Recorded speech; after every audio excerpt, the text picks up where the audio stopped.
on in the day and quite blustery. Temperatures a little cooler too, and that continues into Sunday and Monday with further showers and temperatures a little below average. The temperature's rising. Boxed Solar, proud sponsors of weather on GB News.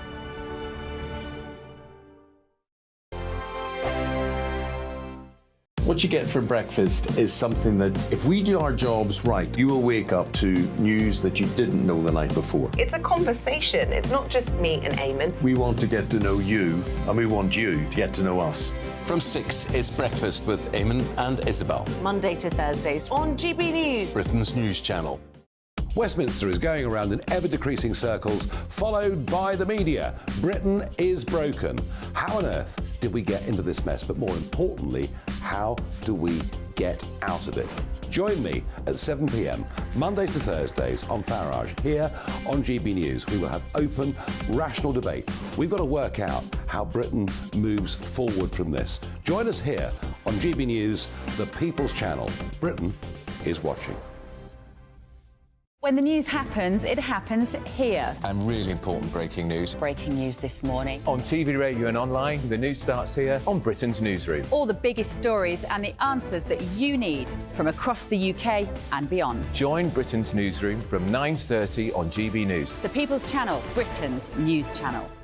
Join me, Patrick Christie's, Monday to Friday, 3 till 6. We tackle the day's news agenda like you've never seen before. It's high tempo, high octane, the most controversial topics and the best guests. You will not be able to take your eyes and ears off it. I'm not afraid to ask the questions that you really want answered. 3 till 6 p.m, Monday to Friday on GB News, the People's Channel, Britain's news channel. People in Britain, they love free speech, but they also love fair play. I don't care if I'm speaking somebody from a trade union, from the Labour Party, somebody from the SNP. And I think the viewers like to see that actually we can challenge one another, but in a positive way. We think we ask the questions that people want to ask, and often we ask the questions that we wanted to ask in Parliament but never got the chance to ask. So join us every Saturday, 10 a.m. till noon on GB News, Britain's news channel. It's all about family, being in people's living rooms, all the interaction and getting to know who our viewers and listeners are. When I was young, my dad used to say, Nana, stop arguing. I wanted an outlet that would enable me to give my opinion. People are going through a really hard time right now, and I know that you don't feel like you're being listened to by the establishment. I came to GB News because it's the People's Channel, and I want the audience to have their say on the events of the day. We're dynamic. We do something different. Democracy shows that the wisdom of the nation is in its people. I get to travel to find out what the story is from a personal perspective. The British people aren't fools. We know when we're not being told the full story. We've got to work out how Britain moves forward from this. It's the best country in the world. The establishment had their chance. Now we're here to represent your views. Britain's watching. Britain's watching. Britain's watching. We're proud to be GB News, the People's Channel, Britain's news channel.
Good morning. It's 6 o'clock on Friday, the 11th of August.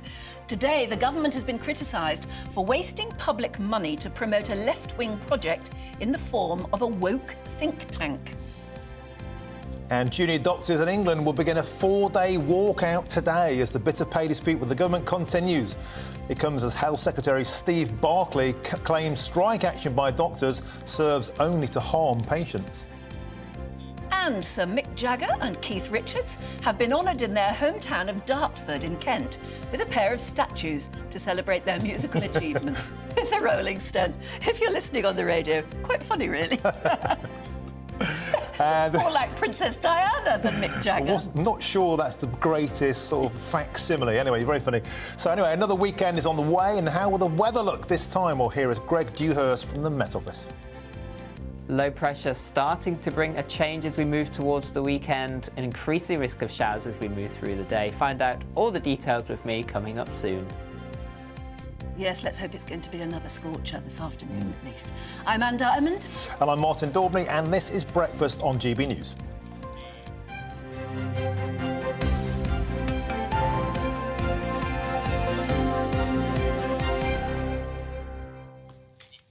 I like a nice ice cream on a lovely hot afternoon, don't you? Yep.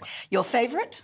Well, this list in the mail there, every single thing on there, Anne, I adore. This brings back my entire childhood. Well, that's right. I mean, a lot of ice creams have been around for a long time because they get a very faithful audience, don't they? Apparently, #1 in the top 10 at the moment is one I don't know, the Screwball. Well, the Screwball is fantastic. It's a plastic cone with a bubble gum in the bottom.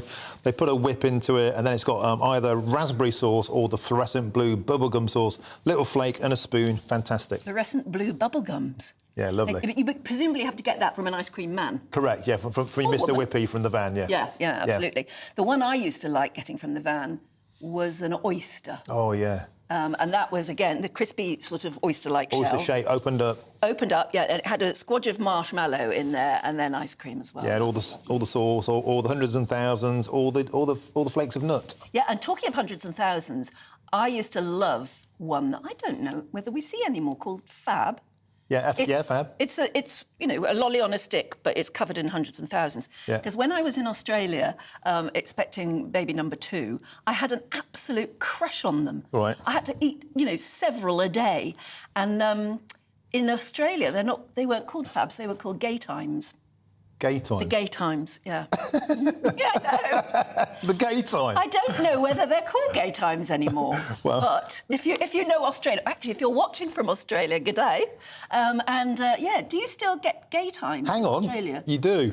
Oh, yeah. Yeah, look, its name has survived intact regardless, or perhaps because of the possible connection to the homosexual in modern decades. Oh. So it's developed a cult following because of its name, whereas probably you expect it to be cancelled. Yes, you would have expected that to have been rethought. You know?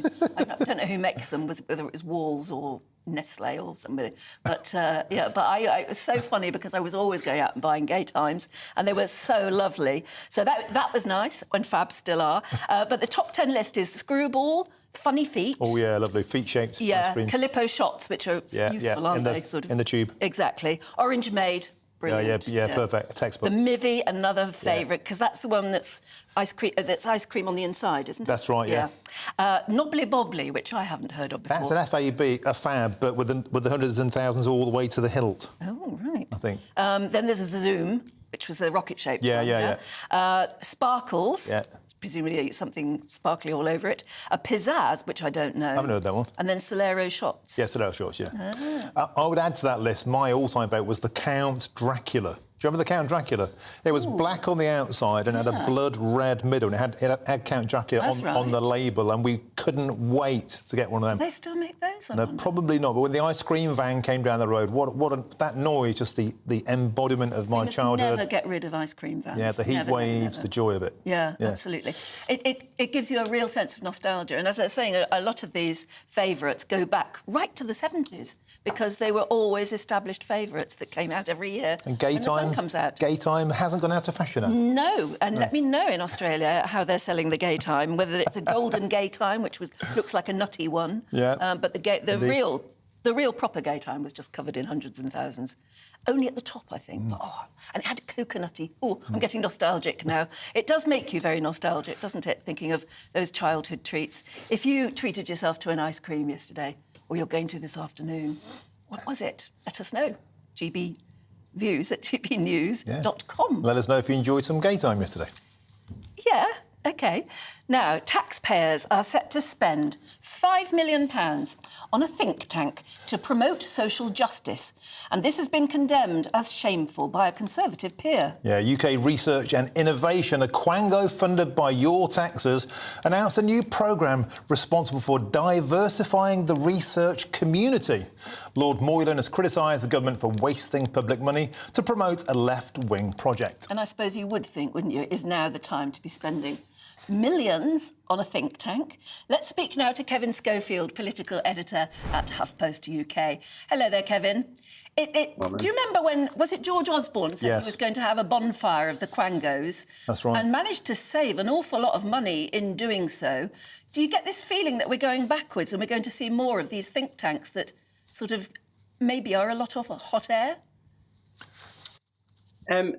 Not necessarily. I mean, I wish I had £1 for every time a politician coming into government has pledged a bonfire of the quangos. It's a very easy thing to say, but I think they find that when they get into power, that these bodies are actually quite useful in many ways. They can even set up their own quangos to pursue research into policies which they actually support. So it's a very easy thing to say, I think, when you're on the campaign trail, that you're going to cut waste, because it's easier than saying that you're going to put up taxes in order to free up extra funding. I mean, if you look at this one in particular, I know £5 million sounds like a lot, but the overall government budget is £1.2 trillion. So it's a bit of a drop in the ocean. And as far as I can tell from the story, the work it will be carrying out, I think, is just to look at how government policies and legislation impacts on members of the public, which, you know, I think it's probably a good idea to have this type of research done in advance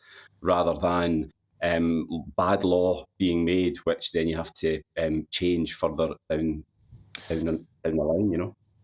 I think, Kevin, there are two things. First of all, when George Osborne, when the coalition government came in 2010, they promised a bonfire of the quangos. You remember, 500 million quid's worth of savings, £500 million. So, yeah, £5 million in isolation may not be a lot. When you add them all up, it really is a flipping lot. And secondly, none of them really achieve very much, do they? For example, there was one called the School Food Trust, set up inspired by the Jamie Oliver TV show Into School Dinners. Well, that didn't change anything.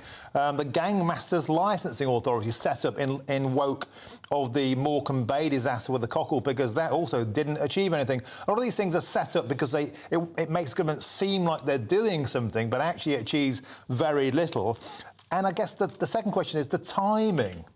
Can we afford to start spending millions and millions of pounds on these think tanks at a time where we're all struggling to pay our bills?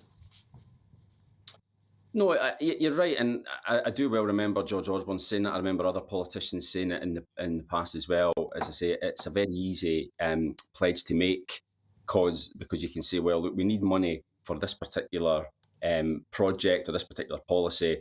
We're not going to put your taxes up in order to pay for it. We'll just get rid of these quangos over here. But what you find is a lot of times is, yeah, they do get rid of some quangos, but other quangos just pop up to replace them, numerically at least. I mean, a lot of this research goes on behind the scenes, and people, you know, unless journalists write stories about them, then you don't actually know what they're doing. I mean, civil servants, it's part of their job is to keep an eye on this type of thing and make sure that the money is not being wasted. I dare say there's a lot of quangos currently carrying out work that the government would approve of. But, you know, you do wonder whether now is the time, you know, when, as you say, there is a cost of living crisis, the money could be better spent elsewhere. That being said, I'll just go back to what I said earlier, that it is, relatively speaking, a relatively small amount of money. I suppose when government set up these think tanks, quangos, what were they, quasi-autonomous, non-governmental organisations? Yeah. When government set them up, isn't it possibly a very convenient way of just ticking a box and saying, all right, well, we're investigating this because we've got a team of people onto it. But I mean, this one has been described as it's going to focus on Brexit and climate change to demonstrate how intersectionality and multi-layered exclusion impact Britain and so on. I mean, I don't understand that, and I've read it several times to try and make... What does that even mean? Exactly. Doesn't it or just end up as being jobs for the boys, and quite well-paid jobs for the boys, and just a box-ticking exercise? Well, potentially, but then if you look further down the story, it does say that the board of this Quango, there are vacancies on the board, and there's a suggestion that the government might want to ensure that the new board members are more in tune, shall we say, with the government's own particular agenda. So that maybe is something that is going to be addressed. But as I say, yeah, Quangos, there are a lot of them, and people might balk at the cost of them. They do actually, by and large, carry out quite an important function because it allows the civil servant to bring in experts in a particular area to carry out research that perhaps the civil service itself doesn't have the manpower or the expertise to carry out. So, as I say, it's I think to attack Quangos in general would be a little bit unfair because, as I say, there are quite a lot of them carry out good, important work, which I'm sure the government would well approve of. But don't you think, though, that these things often set out to prove something which they want to give us data on? For example, the government can easily make headlines about air quality impacting certain communities, which can then be used as a vehicle for taxation. It can be used as a way of kind of getting us into an increased tax burden. So Quangos do have a purpose, and they generally aren't good for the taxpayer.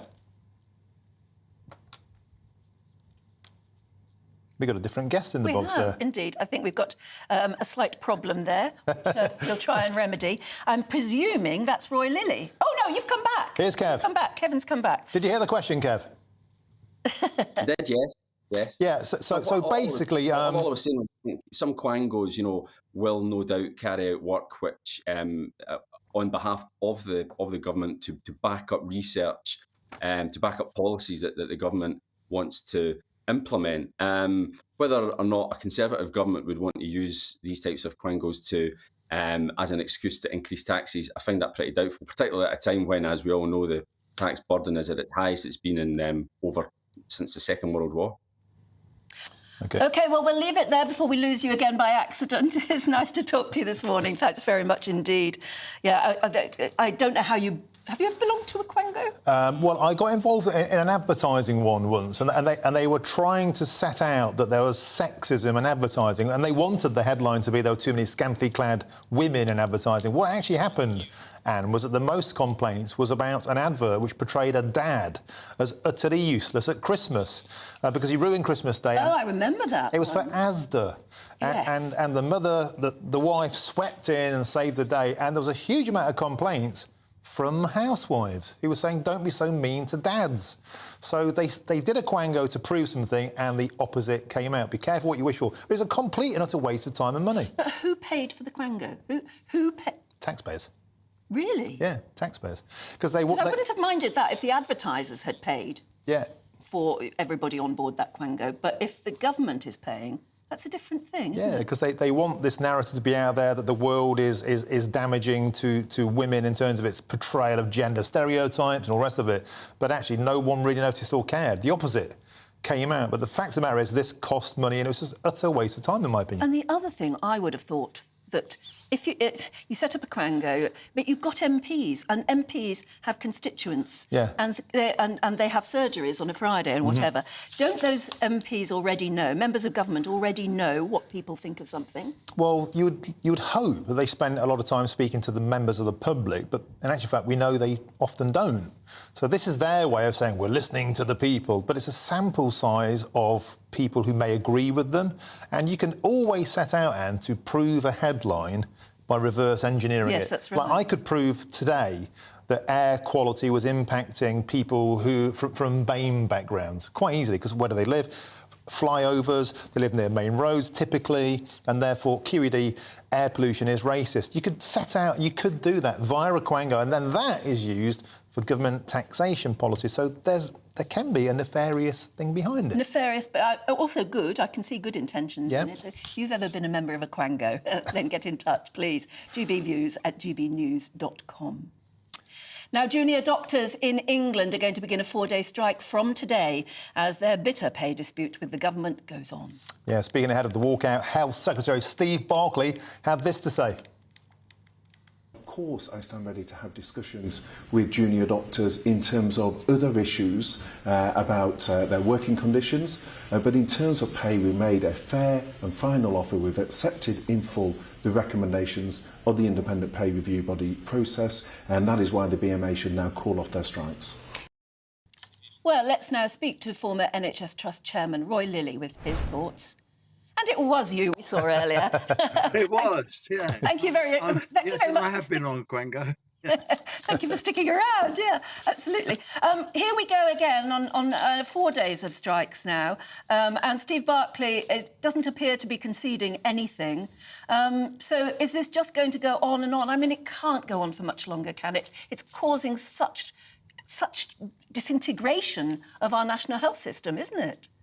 Well, Anne, you're right. I mean, I did hear yesterday a little whisper that actually the Department of Health and the BMA had some informal talks. So, I mean, I think they're trying to keep the show on the road. But the difficulty is, of course, that the Prime Minister has said we've accepted the pay review body's recommendations. And just to be clear, because some of it is shrouded in a bit of mystery, because there's no such thing as an average junior doctor, because it's a misleading description of people who actually are quite senior. But fundamentally, a first-year doctor, his salary will go from 29,300 to 32,300, and with 3 years' experience, from about 40 grand to 43,900. So that's what they've been offered. The Prime Minister said, well, that's the pay review body's recommendation. It's more than we want to pay. It's 6.1% broadly.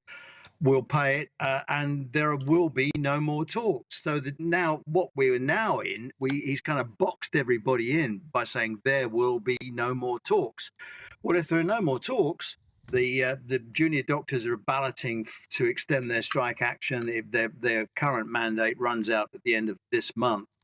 If they ballot again and the answer is yes, then we'll see strikes right through the winter up until Christmas. And it's just horrendous. It's doing huge damage to the NHS. It's adding to waiting lists. And of course, there's a whole load of people that are the sort of invisible collateral damage to this, because the junior doctors say, look, we'll cover A&E and we'll cover ITU and everybody will be safe. That's true. But you get people on a waiting list bounced off. Every time they go on strike, about 70,000 people get bounced off the waiting list. In total, all the strikes thus far this year have meant about 800,000 people have lost their place on the waiting list. Now, they're only on the waiting list because there is a clinical priority for them to be there. So that means they're still in pain. They're still worried. They've still got sinister things that haven't been properly diagnosed. They still, their lives are suspended. They can't get on with their lives. So, I mean, this is doing a lot of damage. It's absolutely shredding the administration of hospitals, because every time there's a strike, 70,000 people have to be contacted. You have to make absolutely sure they are contacted and they don't turn up on the day because they've missed a letter or something. Then somehow or other, the NHS has got to find a way of getting 800,000 people back on the waiting list, off the waiting list, and back to the front of the queue. It's a nightmare. Well, Roy, you make some excellent points there, and they are echoed by the front page of today's papers. The Daily Mail say that striking doctors are just now harming patients. The Daily Telegraph has totted up the cost of the strikes in terms of the cover that's required to replace junior doctors. £1 billion cost to the NHS, on top of the fact we have 7.6 million people now on NHS waiting lists, and yet the junior doctors are expecting a 35% pay rise, higher even than 21% expected by the nurses, with £2.6 trillion in debt. With all of that taken into consideration, surely they cannot expect to get that kind of a pay rise. No, you're right. And the interesting thing for me is the public attitude towards this has been really quite sanguine. The public don't want to criticise the doctors and nurses. Excuse me. They don't want to criticise the doctors and the nurses because everybody understands what they did during COVID and how hard they work and what a rotten job it is. But 35% for the junior doctors, they arrive at that figure by a calculation by the retail price index, and they've gone back and they've seen how the value of their salaries has been depreciated by inflation. And I think, you have to say, well, look, if for the last 10 years you've not had a decent pay rise, one of the first doors I'd be knocking on is the BMA and say, what have you been doing for 10 years? I mean, are they asleep at the wheel? That's what their job is, to make sure that their members' pay keeps current. And I don't think anybody really sensibly will expect the government, as you point out, at the time when the economy is in a precarious state, that anybody's going to get a 35% pay rise. It might be possible to do some pay restoration deal over, say, 3 years. And if he wanted to do a deal, I mean, I'd be thinking, if I was a Secretary of State, I'd say, well, I'll do a 6% this year, 9% next year, and maybe a 12% the year after, because it's unlikely the Tories are going to form the government, and we'll give Labour the problem. So, I mean, there is a way out of this. But once the Prime Minister has said there will be no more talks, that's the difficult position we're in now, because he will have to do a complete U-turn on this, or he'll have to shuffle. I mean, there is a shuffle coming up in autumn. Maybe he's going to shuffle Steve Barclay away, because he can't deal with this anymore. I mean, the relations between him and everybody else are pretty poor. So maybe a new Secretary of State could come in with a fresh pair of eyes and persuade the cabinet there's a deal to be done. But we can't carry on like this, and certainly not in the winter months. Although yesterday, looking at the NHS stats for yesterday, I read them and I thought, is this July or January? The NHS is busier now than I think it was last winter. I know. I mean, and I don't know. It's interesting the point you made about the fact that the public are being very sanguine over this. They don't want to criticise the doctors, because these are the people that we come across when we really badly need help. And you just mentioned a salary of something like 43.5 grand for somebody who was qualified and experienced. And working it goes up to 43,900. Well, you see, I don't think that's very much for a trained doctor, do you? No, nor do I. And if you look at European comparisons, we don't pay our doctors as much as they do in other countries. Certainly not. And if you go further afield, Australia, Canada, South Africa, the US, where all these countries are trying to poach our doctors, they've all got paid better. But the thing is this, Anne. I mean, I don't condone this, and I don't necessarily agree with it. But stepping back and looking at the situation, for whatever reason, the economy is in a state. We've had Brexit. You can have a row about that. We've had COVID. You can have a row about that. We've got the war in Ukraine, the impact on commodity and other prices, which is feeding through to everything that we do. The price of chips in a chip shop. All of those things are being affected, and it's not just the junior doctors. We're all in the same boat. And so then, if you get into the comparability argument, our doctors aren't paid as much as they are there, comparable to what they earn somewhere else. I mean, yes, that is right. But the common sense of the argument is it is the government's job to look after the economy and sort out whatever's wrong with the economy. You may not agree with them, and you may not want to vote for them next time, but it is their job. That's the way they see it. So you might get to a situation where the junior doctors have got to accept the fact that they've got a government they don't agree with. They've got a government that's unpopular, certainly if you look at the polls, but they just got to put up with it to the next election. But in the meantime, we are doing damage. When doctors come on the telly like this and say, oh, no, the strike days will be safe and all the rest of it. Well, they are. As far as I know, no one's dropped the ball in A&E or ITU. But there's a huge amount of hidden damage being done to people who are in a lot of pain, a lot of anxiety, sinister conditions, the query, cancer, all that kind of thing. All of those numbers are going out the window. And I think we've got to the point now where this is dangerous. Wow. Well, Roy Dilly, former NHS Trust Chairman, thank you so much. Absolute common sense being spoken there. You really gave a great account of the industry. What a great idea. 6%, 9%, 12% staggered pay rise. Can you get involved in this, please? But they can't achieve that if they don't talk, can they? You have to put me on a Quango. That's another one entirely. Roy, thanks very much indeed for joining us. That was super. Yeah. It's interesting because, I mean, I've got 4 sons and they've all got degrees and they all trained for their various professions. None of them are doctors. But they would be astonished to hear that somebody who's trained all those years as a doctor and is experienced and working in frontline medicine, in the ITU, in A&E and all of the rest of it, are not earning more than 43.5 grand my sons would expect to. But then they are guaranteed substantially more pay than that down the line. Great pension and all the rest of it. Much further down the line, though. I mean, and look at the hours they work as well, and the conditions they work in, and the fact that we call them junior doctors when they're not junior at all. Well, that's the debate. I mean, let us know what you think out there. We just don't treat them well enough, do we? And we haven't done for so long. Now, when they are absolutely at the end of their tether and demanding action, there's too much backlog to be able to make up. But a 35% pay rise at this time when most people are struggling to get by, I think, is inflation busting, and it just supersedes people's real expectations. They deserve it. Yeah. I really can. That's the debate. Of course, that's happening with a lot of people who are striking at the moment. Let us know your thoughts anyway, won't you? GB News at... No, the other way GB Views? GB Views at gbnews.com. In a couple of moments, we'll be talking another sticky subject, and that's migration. First of all, you'll want to know all about the weather.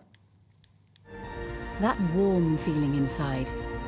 From Boxed Boilers, proud sponsors of weather on GB News.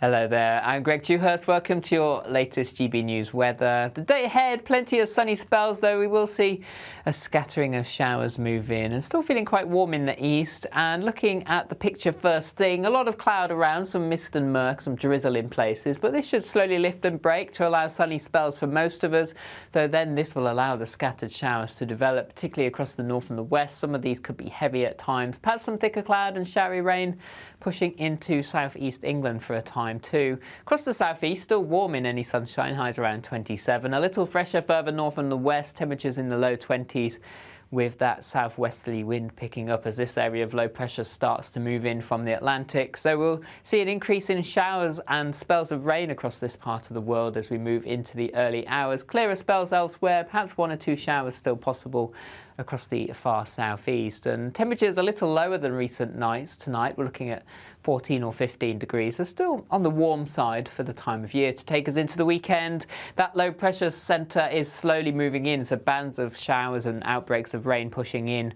Some of this will be heavy at times, some rumbles of thunder. Best of the drier weather holding on towards the southeast, but feeling cooler and fresher for everyone, particularly around the coast as those winds pick up through the day. Temperatures generally the high teens to low 20s, 23 or 24 towards the southeast in the best of any shelter.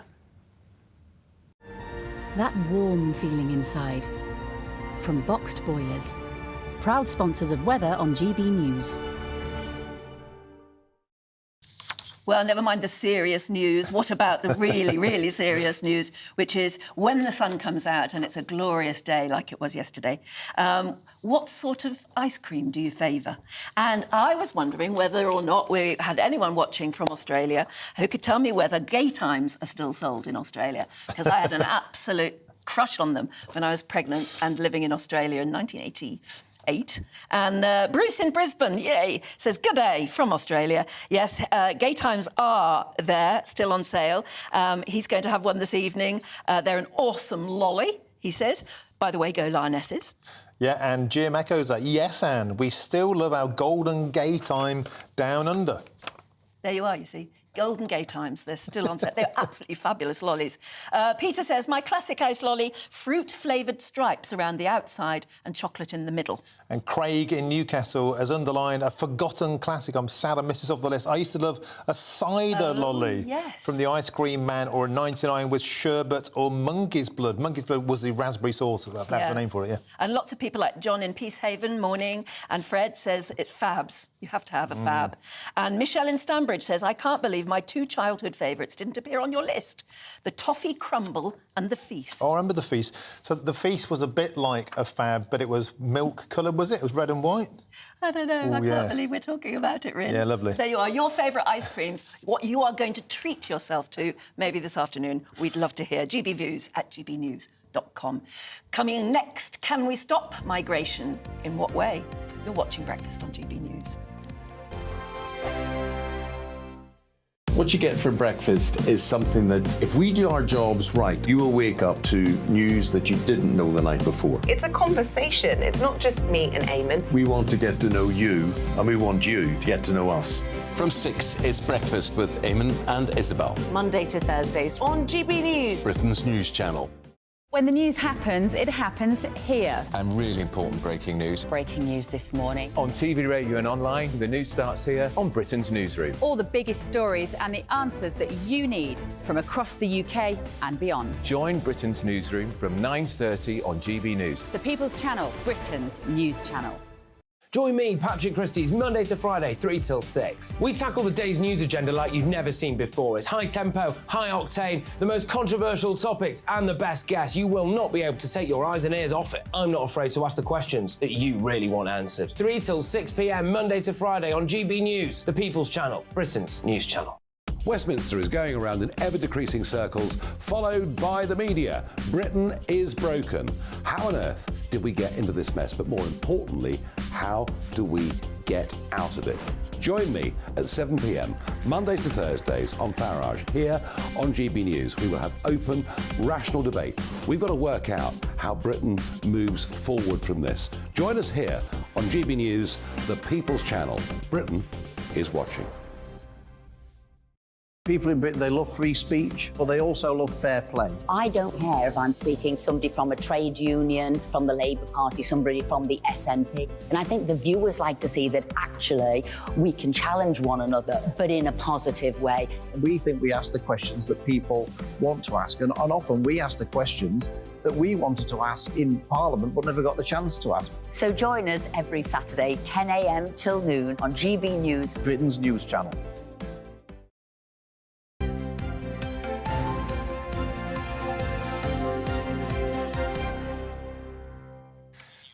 Hello, welcome back. You're watching and listening to Breakfast with Anne and Martin. The air conditioning's just come on in force. Sounds you like can hear it. Sounds like a robot sentry. Or like a lorry's parked next door. Now to one of the biggest issues that's just going on and becoming more controversial, I think, every day. The number of people crossing the English Channel in the last 5 years has now passed £100,000. That's migrants, illegal migrants. That's it. That's just the dinghy arrivals alone since 2018. Prime Minister Rishi Sunak has made stopping the small boats his priority for this government, but the pressure has never been higher, with senior members of his own party advising him to pull out of the European Convention on Human Rights in order to tackle this escalating situation. Well, joining us this morning is David Enright, human rights lawyer, who thinks we're spending too much on immigration. And also we've got Jeremy Hutton, who's a research consultant at Migration Watch UK, who I think thinks both illegal and legal immigration need to be taken into account. I don't know whether I've got your viewpoints dead right there, but David Enright, first, if we can come to you. Are we spending far too much on this whole situation without actually being able to sort it out? Well, over the last 13 years, the Conservatives have been in power, and the backlog has grown from 18,000 outstanding asylum claims to 166,000. So this has happened on Mr. Sunak's watch. We're running up to the elections, and rather than providing us with policies or programs for action, we're getting slogans like "Stop the Boats" or "Expletive back off to France." So that doesn't solve the problem. We're also getting these eye-catching policies. They're really sort of election slogan policies, like the Rwanda policy. And the latest one is the sort of floating Alcatrazes off the south coast of France. The contract for those floating barges is costing us £1.6 billion. Now imagine if you took just a bit of that money, hired 1,000 and trained 1,000 immigration officers, and they made 3 decisions a week each. The backlog would be gone in 6 months. Why isn't the government doing that? Well, let's put that to you, Jeremy. Is that a viable solution? Spend more on lawyers to make it easier to get asylum. Is that a good solution? Well, government has, of course, invested a lot in increasing the amount of asylum caseworkers, if not lawyers, that are working on getting through these claims. I think ultimately you still need somewhere to put these people. If it's not going to be in the barge, it's going to be in a hotel. Sorry, was his name Stephen? Is quite right in that we do need to get through the backlog very quickly. The government is failing to do that. Whether there are that many surplus lawyers available to hire, I don't know. I'm not a professional in law.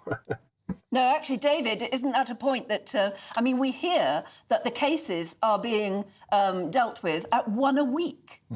One caseworker can only get through 1 case a week. we'll never be able to make up the backlog, will we? David, I don't know if you heard that. David, OK, we haven't got... Jeremy, are you still there, Jeremy? Yep, I'm still here. OK, Jeremy, let's turn to you then. We reached the 100,000 mark yesterday. 750 alone arrived yesterday. 16,000 so far. It was Keystone Cops in the Channel yesterday. A Border Force boat broke down. A drone crashed into the sea. £400,000 cost there. People don't want to stay on the Bibi Stockholm. They say it infringes their human rights. £3 million to Turkey on top of the £3 million before. A single flight from Rwanda hasn't taken off. The question of the day is, do you think we'll ever be able to control illegal immigration into the UK? Probably not. It's always going to be coming in some matter or some way or other. I mean, there's been a clear reduction so far this year, but the thing is, we don't really know if that reduction is real until we get to the end of the year and we can do a full comparison. You could have basically no crossings all year, and then you get to August, September, October, and suddenly you could easily get 20,000 in those months alone. I do think there seems to be signs that there is a reduced inflow, but that's still going to lead to tens of thousands possibly still to come this year. We just don't know, unfortunately, and the government seem to be panicking a bit. You know, you're getting a lot of noises coming out about Ascension Island, pushbacks and the ECHR, and I get the sense they're getting quite worried now because they see that they're not going to be able to make real progress before the election, which is what ultimately they want to do. Well, David, I'll try with you again, if I may. Can you hear me all right? I can hear you perfectly, Anne. Fine. Right. Something went wrong a few minutes ago, but I mean, the government, as Jeremy is saying, appears to be panicking slightly, looking at pulling out of the European Convention on Human Rights in order to actually be able to move forward. Would that solve any problems? No, not at all. I mean, the first thing I'd say to your viewers is please do have a little look at the European Convention on Human Rights, something written by British lawyers following the Second World War. The prohibition on slavery, prohibition, the freedom of expression, the right to privacy. Your viewers want those things. Competent professional reporters like yourself need to be challenging the government on why are you spending £1.6 billion on floating barges rather than hiring immigration officers, not lawyers, immigration officers to make decisions. If they're making a single decision a week, somebody needs to look at that. In my office, if I was making one decision a week, I wouldn't have my job very long.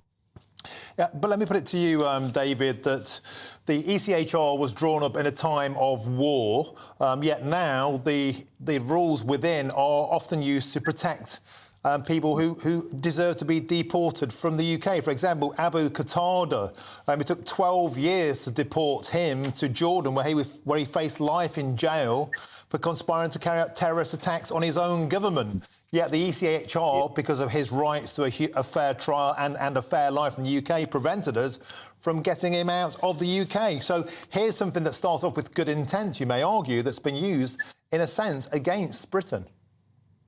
Well, you're right. The European Convention on Human Rights was written in a time of war, and we're in a time of war again. The overwhelming majority of refugees in the UK are from Syria, Iran, Iraq, Afghanistan, Eritrea, all countries who are experiencing war. So the solution is not to get rid of our rights, but to deal with the problem, stop using slogans and swear words. Let's come up with a program of action. You're spending huge amounts of money, £169,000 per person to send someone to Rwanda, and we haven't sent a single person there. Let's get some immigration officers. Let's spend a little bit of the money they're spending on these ridiculous white elephant projects to clear the backlog properly, make proper decisions. People who are entitled to asylum should be entitled to remain. People who are not should be sent home. Well, look, we're going to leave it there for right now, but I know that we'll be talking again about this probably tomorrow. So thanks very much indeed for joining us, David and Jeremy. Thank you, because we're coming up to newspaper review time, and we've got some cracking reviewers for you this morning. We've got Dawn Neeson and Nigel Nelson, so there'll be plenty to talk about. You're watching Breakfast on GB News. The Live Desk with me, Mark Longhurst. And me, Pip Thompson. It's here Monday to Friday on GB News. From midday, we'll bring you the news as it breaks, whenever it's happening, and wherever it's happening, from across the UK and around the world. Refreshing, feisty, but with a bit of fun too. If it matters to you, we'll have it covered on TV, radio and online. Join the live desk on GB News, the People's Channel, Britain's news channel.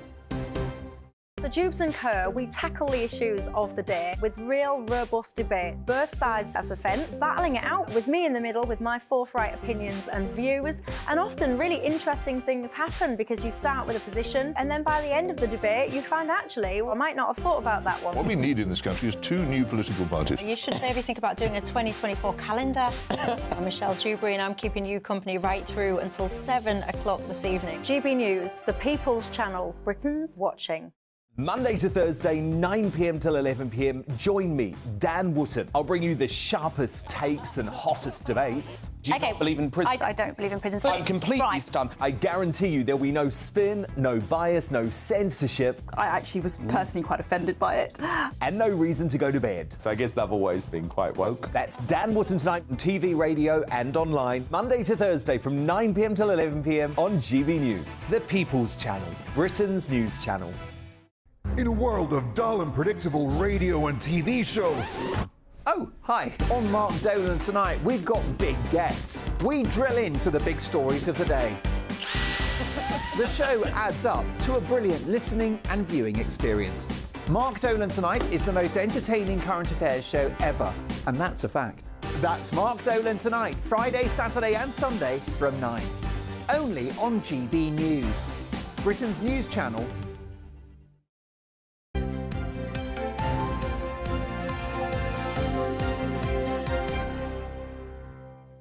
Hello again and welcome back. You're watching and listening to Breakfast with Anne and Martin. OK, now let's take a look at some of today's front pages now. And the Daily Telegraph reports on the extra pressures on the NHS from the junior doctors' strike. The paper says they have cost the NHS a staggering £1 billion so far. Annabelle Croft there on the front. She's on the front of quite a few papers because she's in the Strictly lineup. The Daily Express here leads with a picture showing a very packed small boat with migrants trying to cross the Channel. It says the number of migrants reaching the UK by small boats since 2018 has topped 100,000. And the Guardian's front page features a quote from the head of Greenpeace saying Rishi Sunak will go down in history for failing on climate. The Eye, meanwhile, leads with the mortgage rates war as competition increases now amongst major lenders. And the FT reports on the collapse of retailer Wilko. The company went into administration yesterday, putting 12,500 jobs at risk. And as I promised you, going through the papers with us now is former editor of the Daily Star, Dawn Neeson, and GB News senior political commentator, Nigel Nelson. And a very good morning to both of you. Right. You wanted to know what a gay time was. It's an ice lolly. I missed that, yes, well, sorry. It's like a fab. You know, the ice lolly that's covered in hundreds and thousands? Yeah. It's like a fab, but in Australia they call them gay times. Yeah. When I was in Australia pregnant with baby number 2, I had an absolute thing for gay times. I had to go out and buy 2 or 3 a day. Yeah, you're in the right country then. I know. That's a great headline, isn't it? Anne Diamond's gay time in Australia. Well, we've had quite a few messages from people watching in Australia. We have. There's some from Brisbane, and it's fair to say there's a little bit of the old carry-on going on the double entendres. There's a bit of double entendre going on, yes. Yeah, as you'd imagine. But we were commenting that, isn't it interesting that they haven't, I mean, whoever makes them, it's either Nestle or Walls, I think, have not succumbed to wokery in changing the name. Good for them. Because Gay Times has a part in the heart of Australian people. It's got a part in other places. Well, they're happy lollies, aren't they? They are very happy lollies. As opposed to a depressing lolly. What's a depressing lolly? Oh, there are several. But the funny thing is, apparently it says online that their popularity has soared because of their name.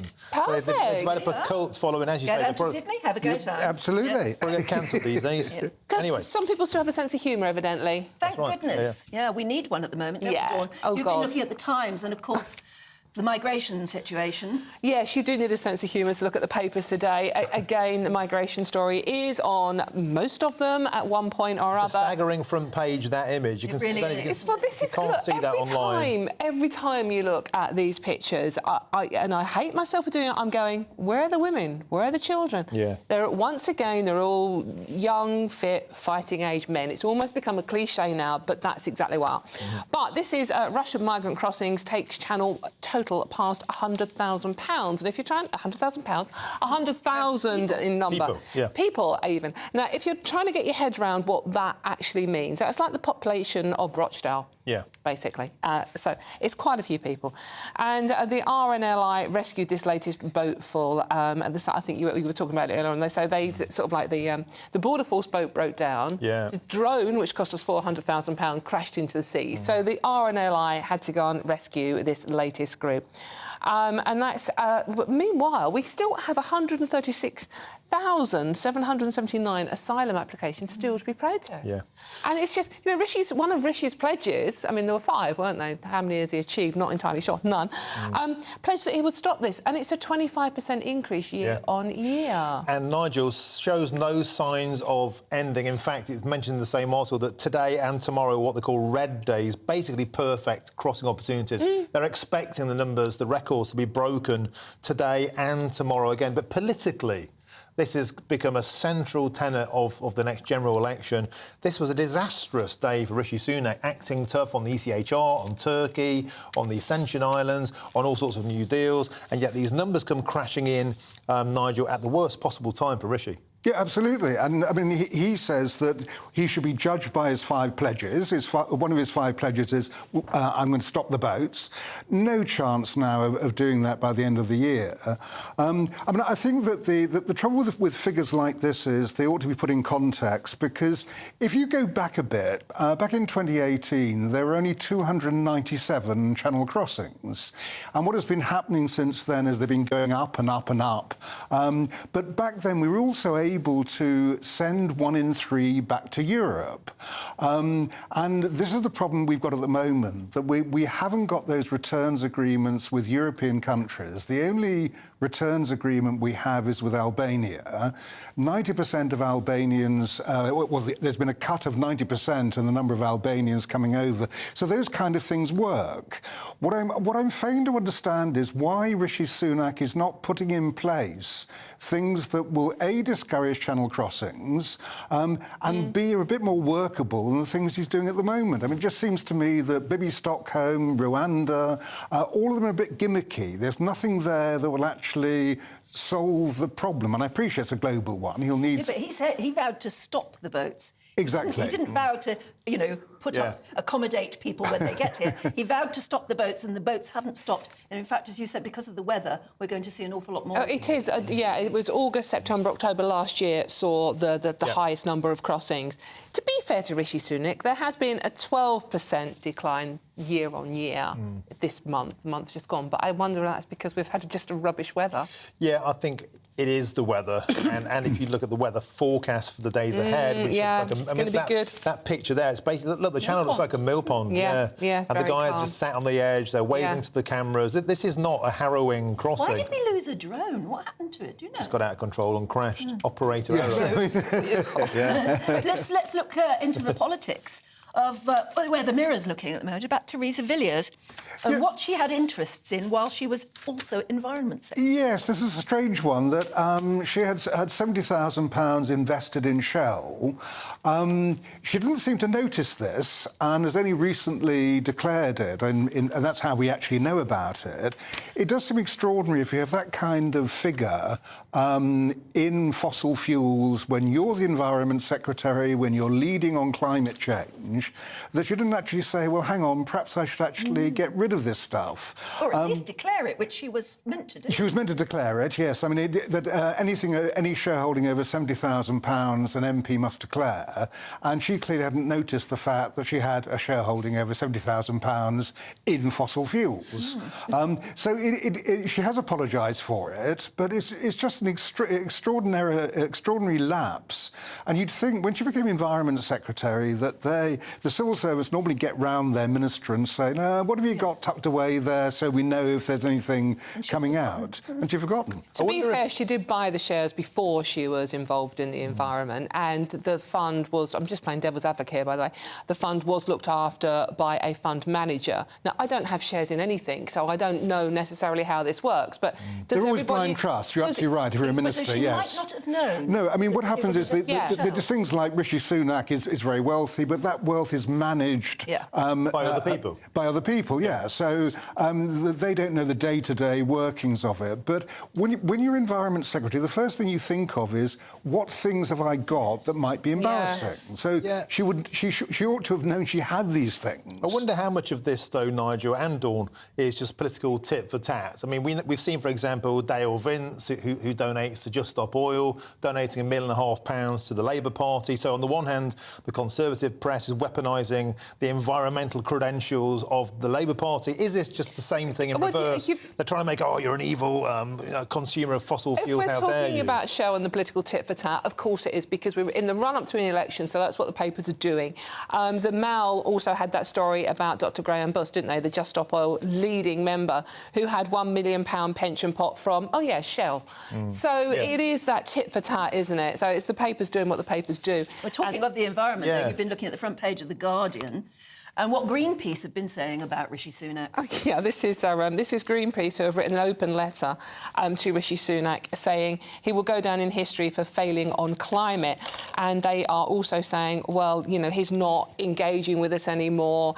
We've been cancelled, basically. The government are now blocking our advisors from taking part in any, advising civil servants on environmental issues. On his roof. Exactly, Martin. Well, hello, you climbed on his roof. It's not going to make you go, let's sit down and have a chat over a cup of tea, shall we? Yeah, it's not going to win you friends, is it? So there was a major error by Greenpeace. I mean, Greenpeace are, of all the environmental groups, they're the one that's most respected. Yes. To start clambering over the Prime Minister's roof is not the way to actually keep that respect. No. So I don't blame the government saying, OK, well, if you want to do things like that, we won't have anything more to do with you. But it is quite sad we're losing their expertise. For instance, the oil companies do talk to Greenpeace. Just Stop Oil and Extinction Rebellion won't talk to the companies. And what Shell and BP say is, look, we want to talk to these people, we want to try and explain what we're doing, we want to hear what they think we should do. So this is a bit of a loss, but I don't blame the government for actually saying no. We don't want anything more to do with PR that. disaster, that, wasn't it? Before we run out of time, I want to talk about the Costa del Dol on the front page of The Star, Nigel. Tell us all about it. All these heat waves. So Brits are now looking for somewhere a little bit cooler to go on holiday. And according to The Star, that Belgium has now become a favourite. The Star's quite rude about Belgium. Says it's terribly boring, that all you can see in Brussels is 3 statues of a girl, a dog, and a boy having a wee. I would recommend, if you're going to go to Bruges. Bruges is the most beautiful town. But would you go there for 2 weeks? No. That's the point. You go there to go and see the sights. You don't really go there to go and sunbathe. No. This is just a Star having a bit of fun with this, because this is a quote from the TUI boss who's saying that, the firm is expecting more bookings from people going to cooler places. And he mentions sort of like, the Nordic countries and Holland and places like that. And he goes, and Belgium. And the Star have obviously had fun with is what they do and sort of picked up on Belgium, which does have nice beer and chocolate. And the most famous Belgian of them all? Hercule Poirot. Hercule Poirot. It's only famous Belgium. Can we name 2? This brings up the subject of holidays, and there's a lovely piece in the Mail today by Tom Utley saying you don't really want a boring holiday because then you've got nothing to talk about afterwards. In fact, holidays become more interesting if something happened to you on them and you remember I don't know, when the aircraft had to turn around and go back again, or when, I don't know, you lost one of your children. Yeah, that sort of thing, because if, when you come back from a holiday, you go, do you have a nice time? And it's like, yeah, we had a nice beer, we sat by the pool. Well, I was in Rhodes, so plenty happened to me in Rhodes with the fires. So you see, you've got something to talk about. Yeah, well, we did, and I talked about it a lot on GB News. Well, exactly, Tom Utley talks about how he was at Pompeii and one of his children climbed inside an urn and couldn't get out again. And he said this urn had survived Vesuvius, and yet they were actually at the point of having to break it open to get his child out. And they say, what's a Greek urn? Yeah. Oh, sorry. God, that's dreadful. Have you had any amazing moments on holiday? Yeah, I had a bit of a hairy moment once in Queensland. I was in a, how do you put it, a very ochre Aussie outback bar. You weren't having a gay time, were you? I didn't have a gay time. I had a few beers, though, and we played pool. We beat the locals at pool, and it got a bit fruity, and the police came in and escorted us out of town. 3 of us, me, Steve and Andy. Wow. Yeah, because we were... What, did you actually get arrested? No, they escorted us out for our own safety, they told us. Right. But we remembered it. We remembered it. You do remember it, yeah. And we remember other times yeah. when we got arrested too on holidays. I shan't go into that now. Yeah. But you do remember the hairy You had times. any interesting holidays? I was just thinking, nothing that really stands out. I'm going to have a think for the next time round, aren't I? There must have been something. Yeah, we were in Florida once, and you know, one of those teppanyaki tables where the chef's doing all these things on the hot plate in front of you, and one of my children leant forward and said, "That was fabulous." Just both his hands down. Oh, ow! 3rd-degree burns. Had to rush to hospital. Oh, unbelievable times. I think if you take kids on holiday, you always have funny moments. But that's not very funny, though, is it? It wasn't funny. I'll never forget it. We dined Actually, I've remembered one. I'll tell you next time. And kids and husbands on holiday are dangerous. I'll tell you about 30 seconds. the Amsterdam story. No, I can't do it in 30 seconds. Well, Dawn Needs censoring. Her story in the next hour. But right now, well, we'll leave it there for the moment, shall we? Plenty more to come, including an update on that junior doctor's strike, which starts today. This is GB News. Here's your weather. The temperature's rising. Boxed Solar, proud sponsors of weather on GB News. Hello there, I'm Greg Dewhurst. Welcome to your latest GB News weather. The day ahead, plenty of sunny spells, though we will see a scattering of showers move in, and still feeling quite warm in the east. And looking at the picture first thing, a lot of cloud around, some mist and murk, some drizzle in places, but this should slowly lift and break to allow sunny spells for most of us, though then this will allow the scattered showers to develop, particularly across the north and the west. Some of these could be heavy at times, perhaps some thicker cloud and showery rain pushing into southeast England for a time too. Across the southeast, still warm in any sunshine, highs around 27. A little fresher further north and the west, temperatures in the low 20s, with that southwesterly wind picking up as this area of low pressure starts to move in from the Atlantic. So we'll see an increase in showers and spells of rain across this part of the world as we move into the early hours. Clearer spells elsewhere, perhaps 1 or 2 showers still possible across the far southeast. And temperatures a little lower than recent nights. Tonight we're looking at 14 or 15 degrees, so still on the warm side for the time of year to take us into the weekend. That low pressure centre is slowly moving in, so bands of showers and outbreaks of rain pushing in. Some of this will be heavy at times, some rumbles of thunder. Best of the drier weather holding on towards the southeast, but feeling cooler and fresher for everyone, particularly around the coast as those winds pick up through the day. Temperatures generally the high teens to low 20s, 23 or 24 towards the southeast in the best of any shelter. The temperature's rising. Boxed Solar, proud sponsors of weather on GB News.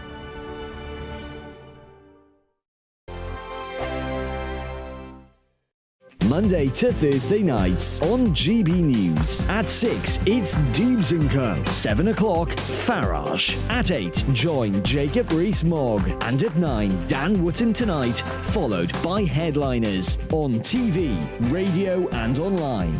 This is GB News. Now then, Lee Anderson here. Join me on GB News on my show, The Real World, every Friday at 7 p.m. I'm not eating bloody cat. Are you Delicious. mental? Open your mouth. OK, here comes a train. Reminds me of the scene in Singing in the Rain. Adam, is that a good one? Whoa! Join me at 7 on GB News, Britain's news channel.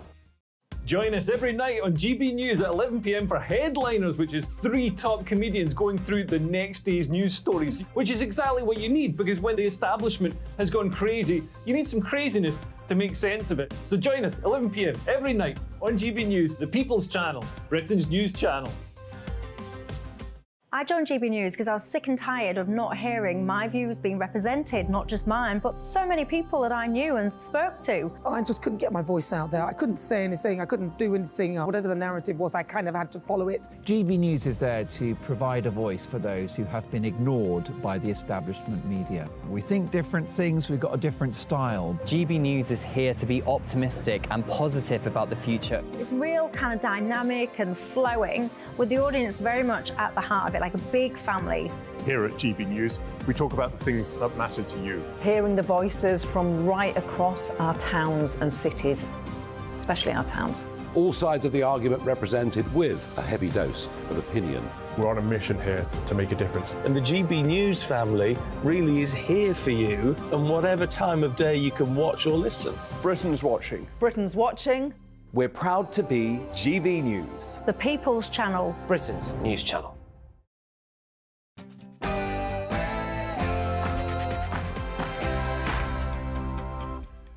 Good morning. It's 7 o'clock on Friday, the 11th of August.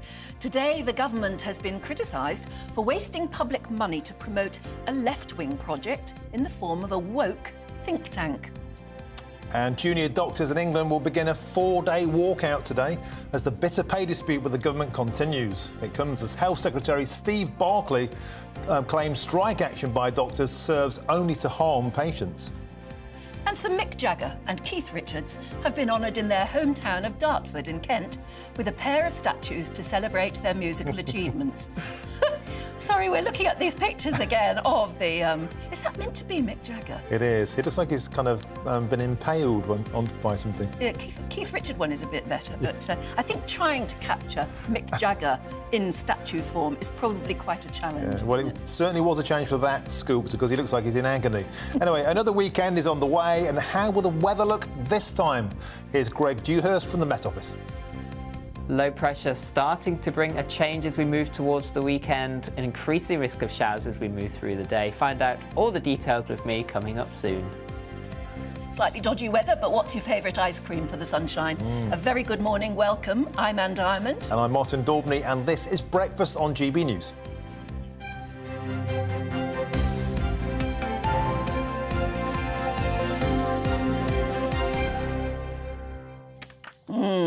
Talking of ice lollies, which we were earlier, your favourite ones, particularly those ones that sort of have been around for years and years. Yeah. Paul and Deefa the dog in Manchester say, I don't know if they've been mentioned already, but the ultimate ice cream from a van are 99s with Mr Whippy ice cream, preferably with a double-headed cone. Yeah, old school.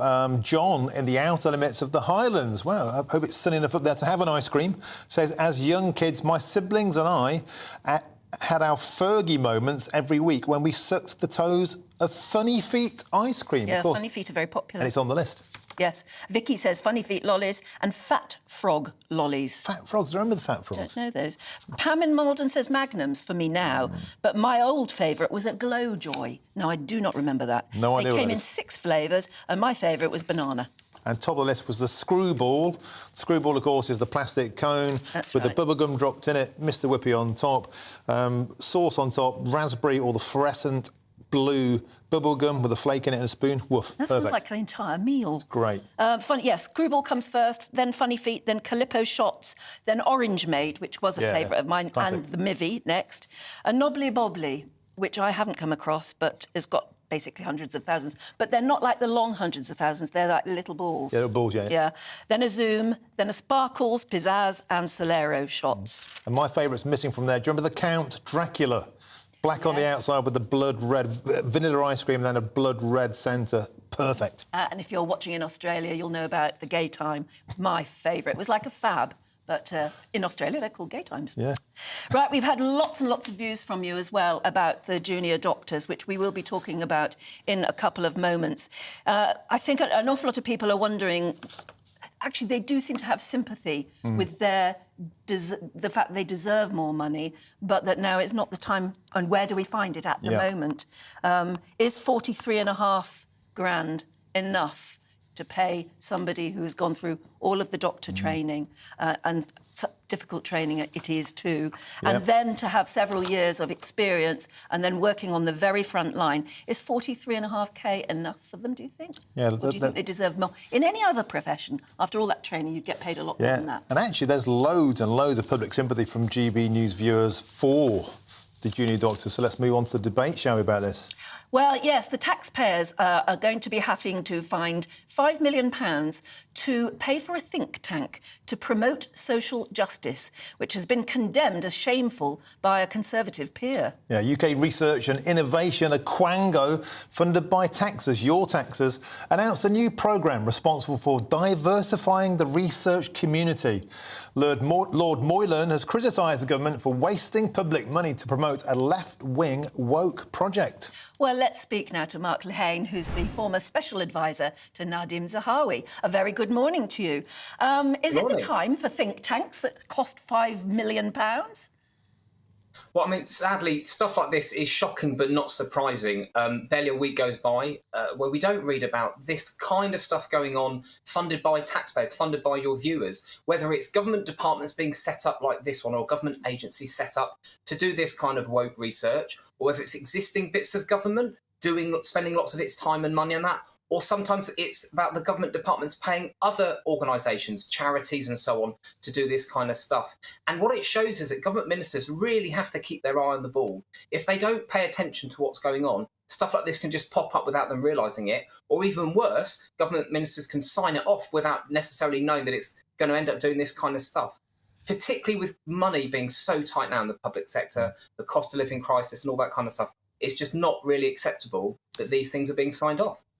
Well, Mark, back in 2010, when the Cameron coalition government came into power, George Osborne promised a bonfire of the Quangos. He rooted out £500 million worth of these talking shops, these chumocracy, job for the boy workshops, which ostensibly are out to try and influence government policy. And the concern with this one, when you look into the detail, Mark, it's looking at the effects of Brexit and climate change on intersectional communities and the LGBTQ communities. Mark, do we really need to spend £5 million to prove that Brexit is homophobic? I think you know the answer to that. We don't need to be spending this kind of money on these kind of projects. There's plenty of other non-governmental people that would want to spend their time and money doing that. But like I said, sadly, these kind of things do keep on springing up. When I worked as a special advisor in a government department, we were endlessly surprised at the kind of money and use of staff time on staff networks around equality, diversity and inclusion for all sorts of things. And it's just not acceptable. The question is, how do you stop good government people getting sucked into spending their time on bad stuff? But more importantly, how do you stop government money being spent on blatantly political and contentious projects like the one you've just described? It takes really good politicians to stay on top of it. Now, in 2010, George Osborne said he was going to do a bonfire of the Quangos. Good moves were made to shut down Quangos and other non-governmental bodies that were doing that kind of stuff. But sadly, it creeps back in unless you really stay on top of stuff. We've seen some good work done in recent years where people like Liz Truss and Kemi Badenoch turning around government departments and Quangos that were doing slightly dodgy woke stuff and making them more effective. People like the Social Mobility Commission and the Government Equalities Office, they're actually doing really good work now. But unless you've got a really strong minister and they're absolutely focused on keeping those bits of the government focused on doing the right stuff, not this wokey-cokey political stuff, it does seem to pop right up, and that's just not good enough. It's a very easy way to tick a box, isn't it, if you're in government or in any government department. If you've been asked to look at something or you are aware that something is an issue, is to say, right, we'll put a sort of get a bunch of people onto this. You tick the box, you show that you care, you show that you're addressing the problem, but actually you're probably not, really. You've hit the nail on the head there. It's much easier if you're a government minister to say yes than to say no. And often these bad things happen because people are trying to do good things. They want to show that they're kind, or they've seen something going on in the media or the press, and people are saying something must be done. And so they do stuff like this to show that they're doing something. But they have to remember that their responsibility is to the taxpayer and to public money and not people's personal passions. And often they decide to do stuff like this purely off the back of an outrage on social media or the press. And most people, if you ask them, would be saying, we're not fussed about that. Please, can you focus on the basics like keeping schools open, making the NHS run properly, help me see a GP in time, and that kind of stuff. So again, good government ministers can change the dial on this, but it takes endless focus and attention to detail. And some of the Quangos, it set up over the years, are simply ridiculous. For example, there's one called the School Food Trust. Sounds good, but it was inspired by the Jamie Oliver TV programme Into School Food. Nothing happened. It was a talking shop where they said, oh yeah, the food in schools isn't healthy enough. Nothing happened because guess what? The people in schools don't like the same sort of food as Jamie Oliver. Working class people don't want to be force-fed. Dietary information by people like Jamie Oliver or Hugh Fearnley, what's the name? Another one, the Gangmasters Licensing Authority, that was set up after the Morecambe Bay cockle pickers disaster. That didn't do anything. It was just a talking shop. Mark, you must have heard of a few city Quangos in your time. Any that take the biscuit? I think the thing that most shocked me was how difficult it was, even when the ministers that I work for were paying attention to this. It was really difficult to persuade the senior civil servants that this was not the right use of their staff's time and money. So when I worked within government, like I said, I was aware of the neurodiversity staff network, the race equality network, the LGBTQIA plus network for those staff. Each of them had their own cash budget to spend every year to organise stuff. But most importantly, and this is why often it doesn't show up in budgets, they were allowed staff time. So lots of the staff involved with them were allowed to spend a lot of their working week working on that stuff. And that all cost money because they're employed. They were employed to get on in the department I worked in.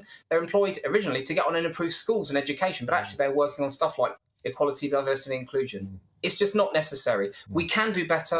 Certain ministers have shown that they can stop this stuff going on and get people focusing on what really matters, but you just got to keep on at it again and again and again. But listen, it's going to take us, the public, you, the media and voters, to make it really clear to politicians. We don't want our civil servants working on this stuff. We want them working on the really important bread and butter issues that matter right now. Absolutely, Mark. Thank you so much for joining us. And already we have many of our viewers agreeing. Rob in Devon, morning Rob, says, in the real world, 5 million quid is a lot of new council houses for those without a home or people who need care or a multitude of other needy causes. Yeah, and it just feels like an entirely new industry has been created out of thin air. You know, these jobs, these non-jobs have been created. Let's talk about exclusivity, inclusivity, climate change, you know, sexism, and everyone sits around in talking shops. Whereas, as Mark Lehane so eloquently put it, just get on with running the country. Yeah, absolutely. And if you're a good politician, you should already know what people are concerned about. We've got some breaking news for you at 11 minutes past 7. It's been revealed that the UK economy grew by 0.2% between April and June. That's according to data from the Office for National Statistics. Not a big amount of growth, but it is growth, and that should be something. Reason to be cheerful. Well, yes, and we need them, don't we? Now, junior doctors in England are going to begin a 4-day strike from today as the bitter pay dispute with the government goes on. Speaking ahead of the walkouts, Health Secretary Steve Barclay had this to say. Of course, I stand ready to have discussions with junior doctors in terms of other issues about their working conditions. But in terms of pay, we made a fair and final offer. We've accepted in full the recommendations of the independent pay review body process, and that is why the BMA should now call off their strikes.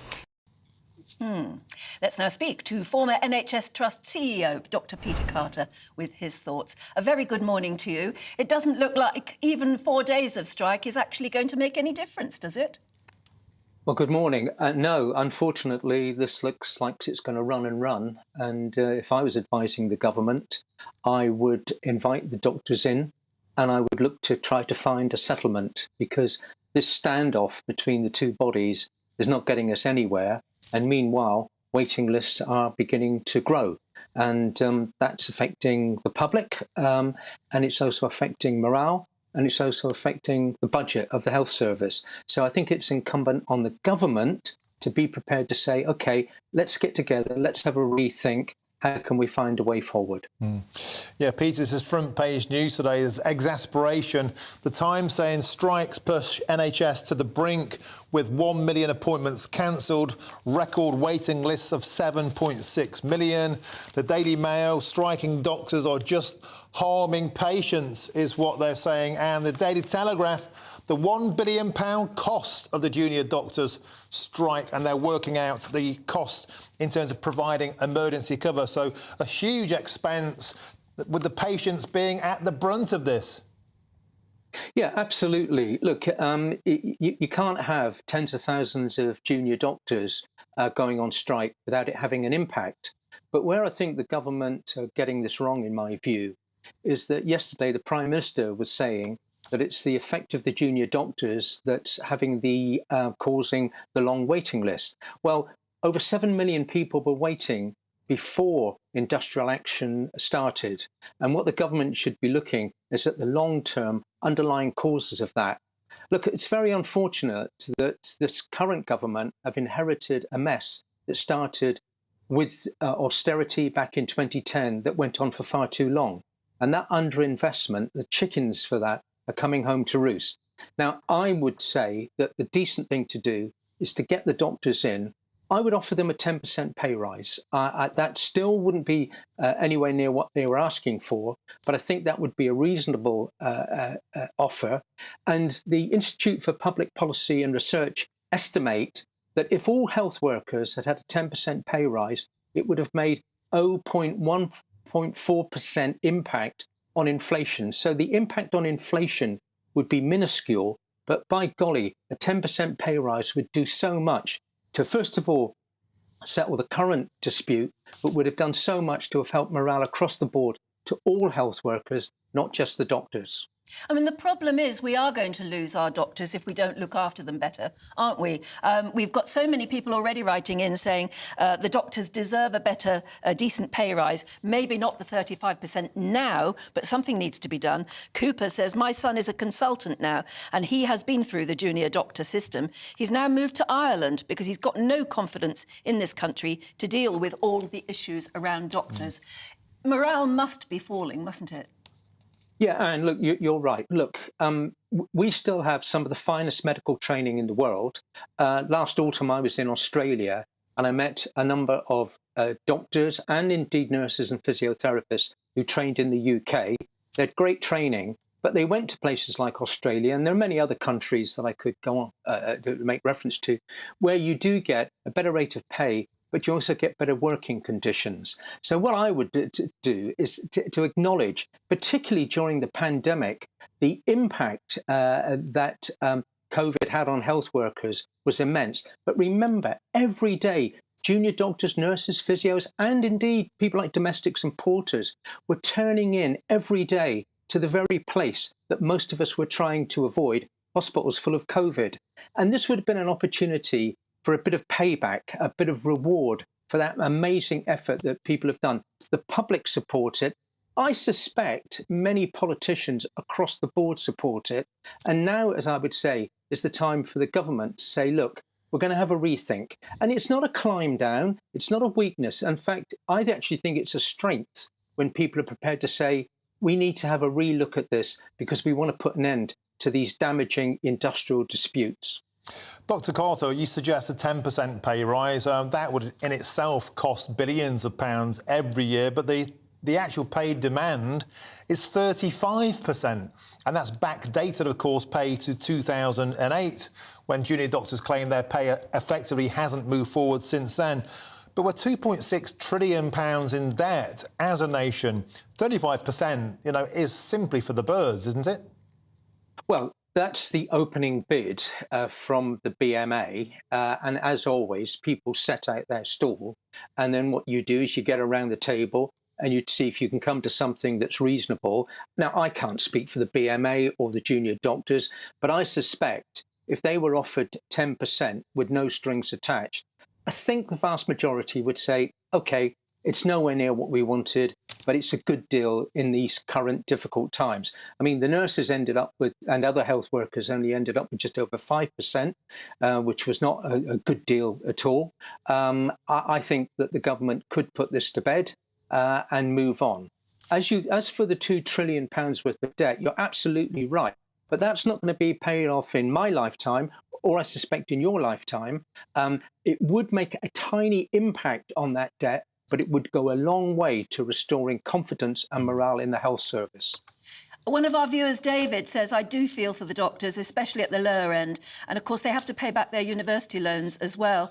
A deal has to be done, but Barclay is not the man to do it. He obviously lacks vision. What do you think of Barclay and what do you think of the BMA? Are either of them up to this big negotiation? Well, look, I think that the government have got caught in this mantra that they can't afford the pay awards because of the impact on inflation. Now, we all want to see inflation come down. But as I say, the Institute for Public Policy and Research, hardly a left-wing organisation, say that a 10% pay award would make a minimum impact on inflation. Meanwhile, this dispute, I reckon to date, has probably cost £1 billion, and that's going to get worse. The impact on the patients on these long waiting lists will have a long-term effect on their health. If you're waiting, let's say take a straightforward operation like a hip replacement, But if you're having to wait over a year, your condition continues to deteriorate.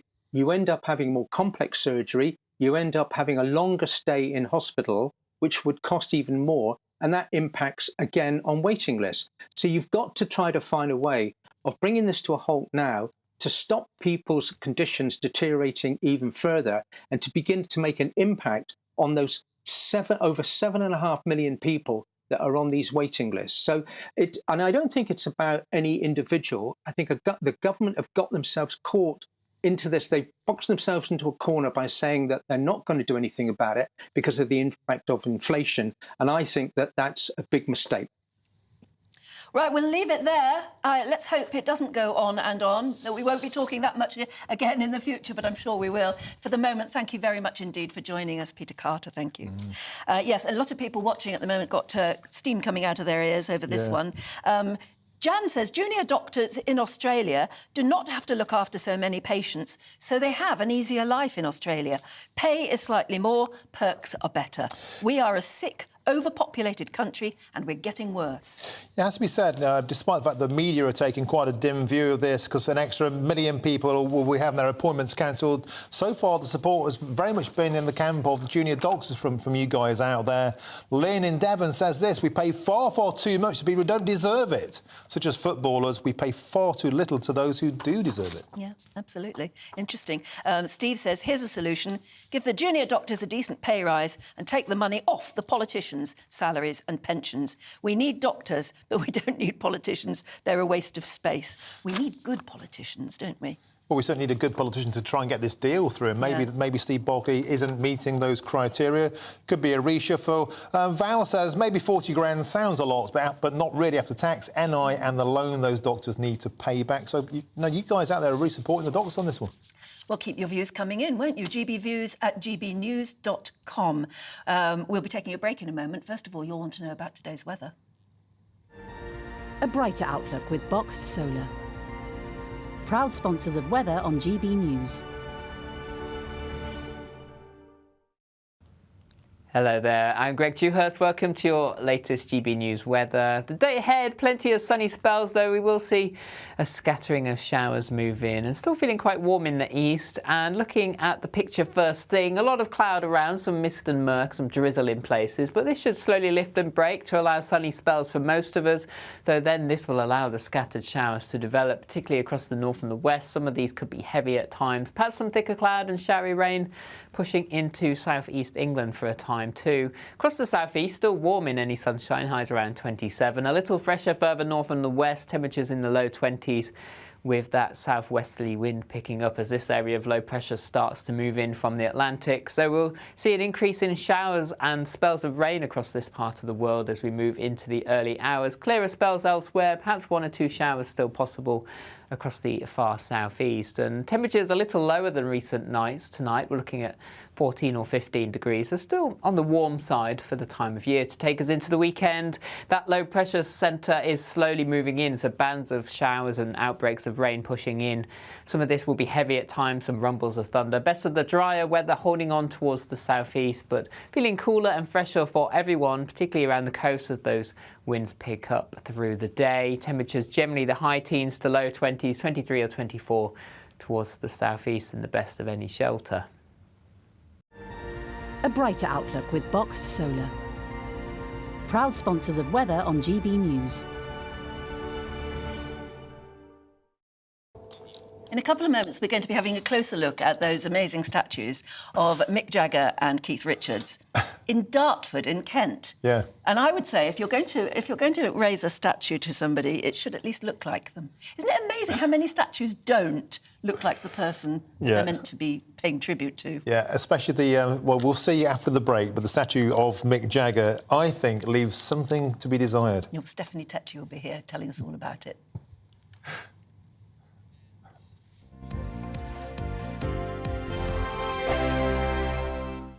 What you get for breakfast is something that, if we do our jobs right, you will wake up to news that you didn't know the night before. It's a conversation. It's not just me and Eamon. We want to get to know you, and we want you to get to know us. From 6, it's Breakfast with Eamon and Isabel. Monday to Thursdays on GB News, Britain's news channel. Westminster is going around in ever-decreasing circles, followed by the media. Britain is broken. How on earth did we get into this mess? But more importantly, how do we get out of it? Join me at 7 p.m, Mondays to Thursdays on Farage, here on GB News. We will have open, rational debate. We've got to work out how Britain moves forward from this. Join us here on GB News, the People's Channel. Britain is watching. When the news happens, it happens here. And really important breaking news. Breaking news this morning. On TV, radio and online, the news starts here on Britain's Newsroom. All the biggest stories and the answers that you need from across the UK and beyond. Join Britain's Newsroom from 9:30 on GB News. The People's Channel, Britain's news channel. Join me, Patrick Christie's Monday to Friday, 3 till 6. We tackle the day's news agenda like you've never seen before. It's high tempo, high octane, the most controversial topics and the best guests. You will not be able to take your eyes and ears off it. I'm not afraid to ask the questions that you really want answered. 3 till 6 p.m, Monday to Friday on GB News, the People's Channel, Britain's news channel. People in Britain, they love free speech, but they also love fair play. I don't care if I'm speaking somebody from a trade union, from the Labour Party, somebody from the SNP. And I think the viewers like to see that actually we can challenge one another, but in a positive way. We think we ask the questions that people want to ask, and often we ask the questions that we wanted to ask in Parliament but never got the chance to ask. So join us every Saturday, 10 a.m. till noon on GB News, Britain's news channel. Hi, I'm Dan Wootton. You can watch me live on GB News Monday to Thursday from 9 p.m. And did you know that you can also watch and listen live on our website, gbnews.com. You'll always be up to date on the latest breaking news, as well as enjoying the best stories, opinions and shows. You can even join the debate under our live player as you're watching. So head straight to gbnews.com on TV, radio and online. GB News, Britain's news channel. It's all about family, being in people's living rooms, all the interaction and getting to know who our viewers and listeners are. When I was young, my dad used to say, Nana, stop arguing. I wanted an outlet that would enable me to give my opinion.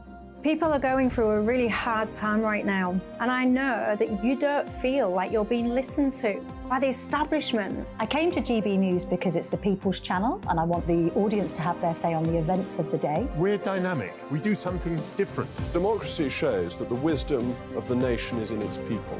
I get to travel to find out what the story is from a personal perspective. The British people aren't fools. We know when we're not being told the full story. We've got to work out how Britain moves forward from this. It's the best country in the world. The establishment had their chance. Now we're here to represent your views. Britain's watching. Britain's watching. Britain's watching. We're proud to be GB News, The People's Channel, Britain's news channel.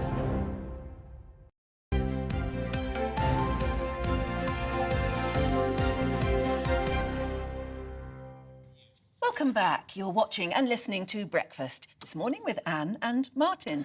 And Sir Mick Jagger and Keith Richards have been honoured in their hometown of Dartford with a pair of statues to celebrate their musical achievements with the Rolling Stones. Yes, they are bronze sculptures and they are meant to capture the frontman Sir Mick singing into a microphone while Richards is slashing on his guitar.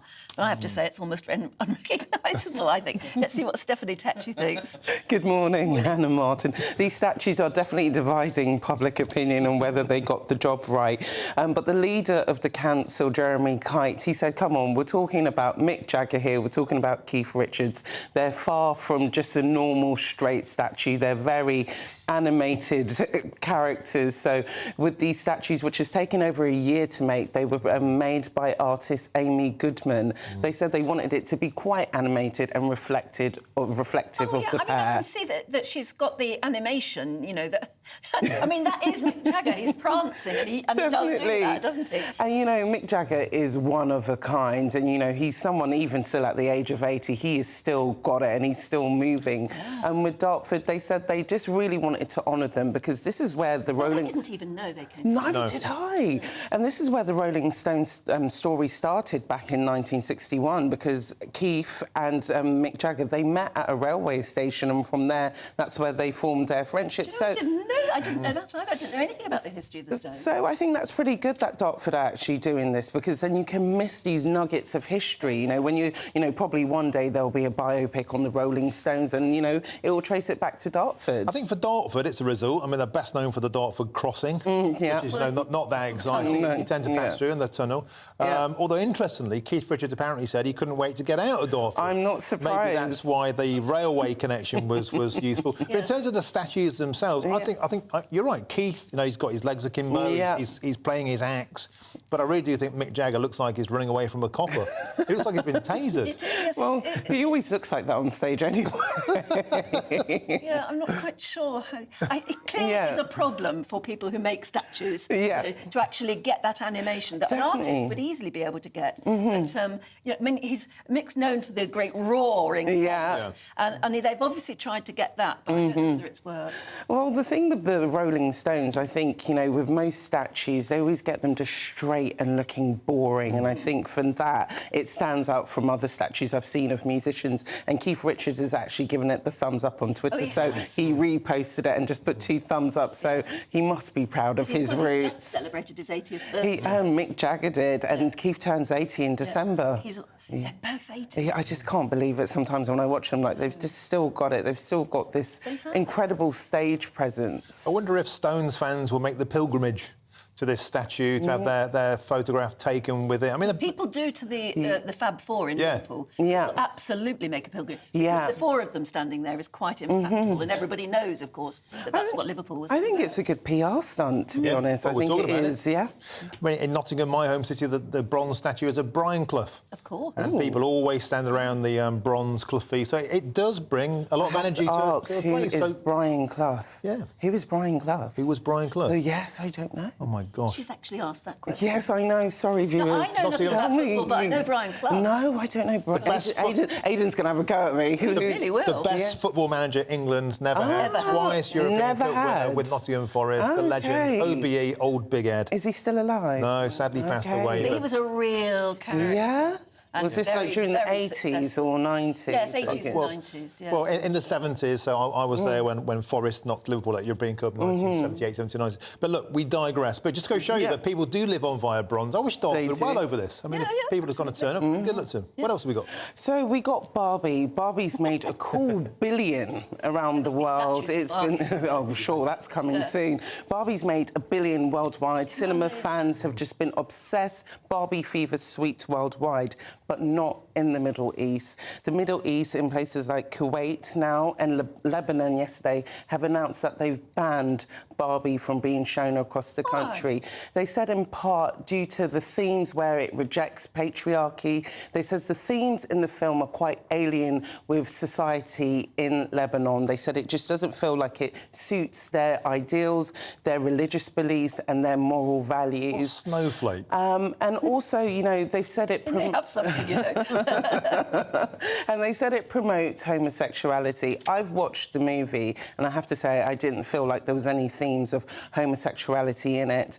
The director, Greta Gerwig, she's come out and she said, come on, this is based on dolls, real-life dolls, and none of them have reproductive organs. So they're, you know, they're a bit baffled as to why it's been banned, but I think it's something that's probably going to sweep across the whole of the Middle East. And doesn't banning things just make them more popular anyway? I mean, we have this thing called the internet now. That's the thing I can imagine for people who do live in Lebanon and in those countries. While, you know, it's different strokes for different folks, Martin, I can imagine people will be jumping on the internet and trying to find Barbie any way they can, whether it's on, you know, when it does come out on streaming platforms eventually. Not difficult to find, I mean, it is ridiculously over-the-top commerciality celebrated in pinkness. So I can understand some cultures saying that we really don't want our youngsters watching that. I can understand that. But it's a really feel-good film, to be honest. I don't think, you know, some films, you know, they set out to be quite controversial, but Barbie, I don't think it's that. It's supposed to be a family movie, one that everyone can enjoy, and it's all a bit of fluff, you know.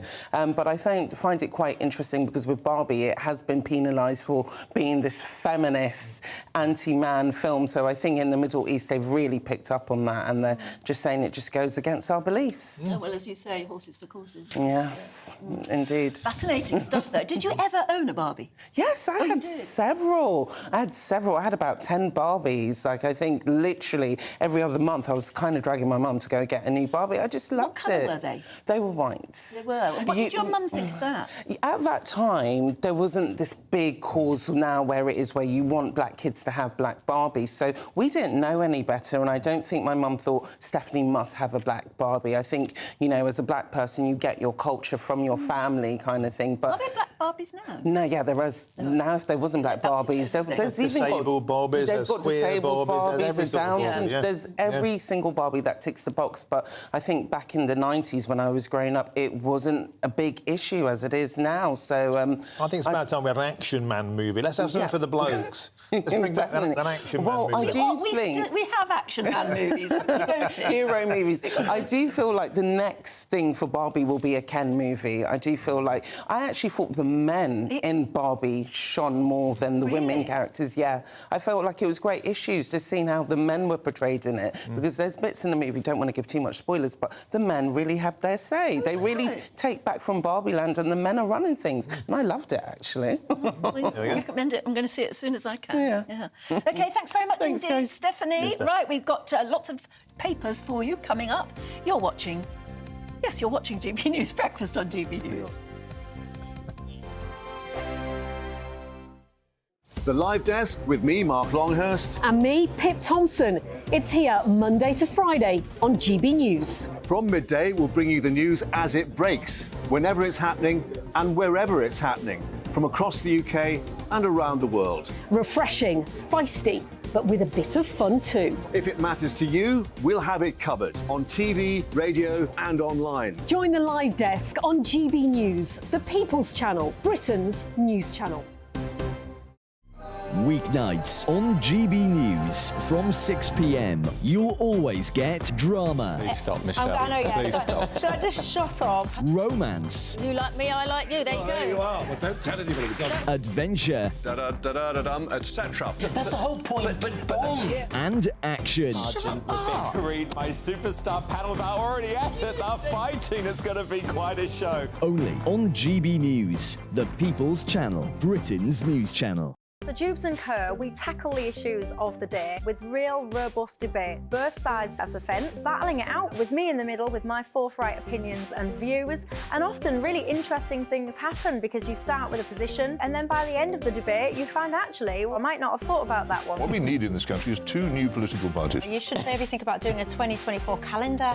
I'm Michelle Dewberry and I'm keeping you company right through until 7 o'clock this evening. GB News, the People's Channel, Britain's watching. Monday to Thursday, 9 p.m. till 11 p.m. Join me, Dan Wootton. I'll bring you the sharpest takes and hottest debates. Do you not believe in prisons? I don't believe in prisons. I'm completely stunned. I guarantee you there'll be no spin, no bias, no censorship. I actually was personally quite offended by it. And no reason to go to bed. So I guess they've always been quite woke. That's Dan Wootton tonight on TV, radio and online. Monday to Thursday from 9 p.m. till 11 p.m. on GB News. The People's Channel, Britain's news channel. In a world of dull and predictable radio and TV shows. Oh, hi. On Mark Dolan tonight, we've got big guests. We drill into the big stories of the day. The show adds up to a brilliant listening and viewing experience. Mark Dolan Tonight is the most entertaining current affairs show ever, and that's a fact. That's Mark Dolan Tonight, Friday, Saturday and Sunday from 9. Only on GB News, Britain's news channel.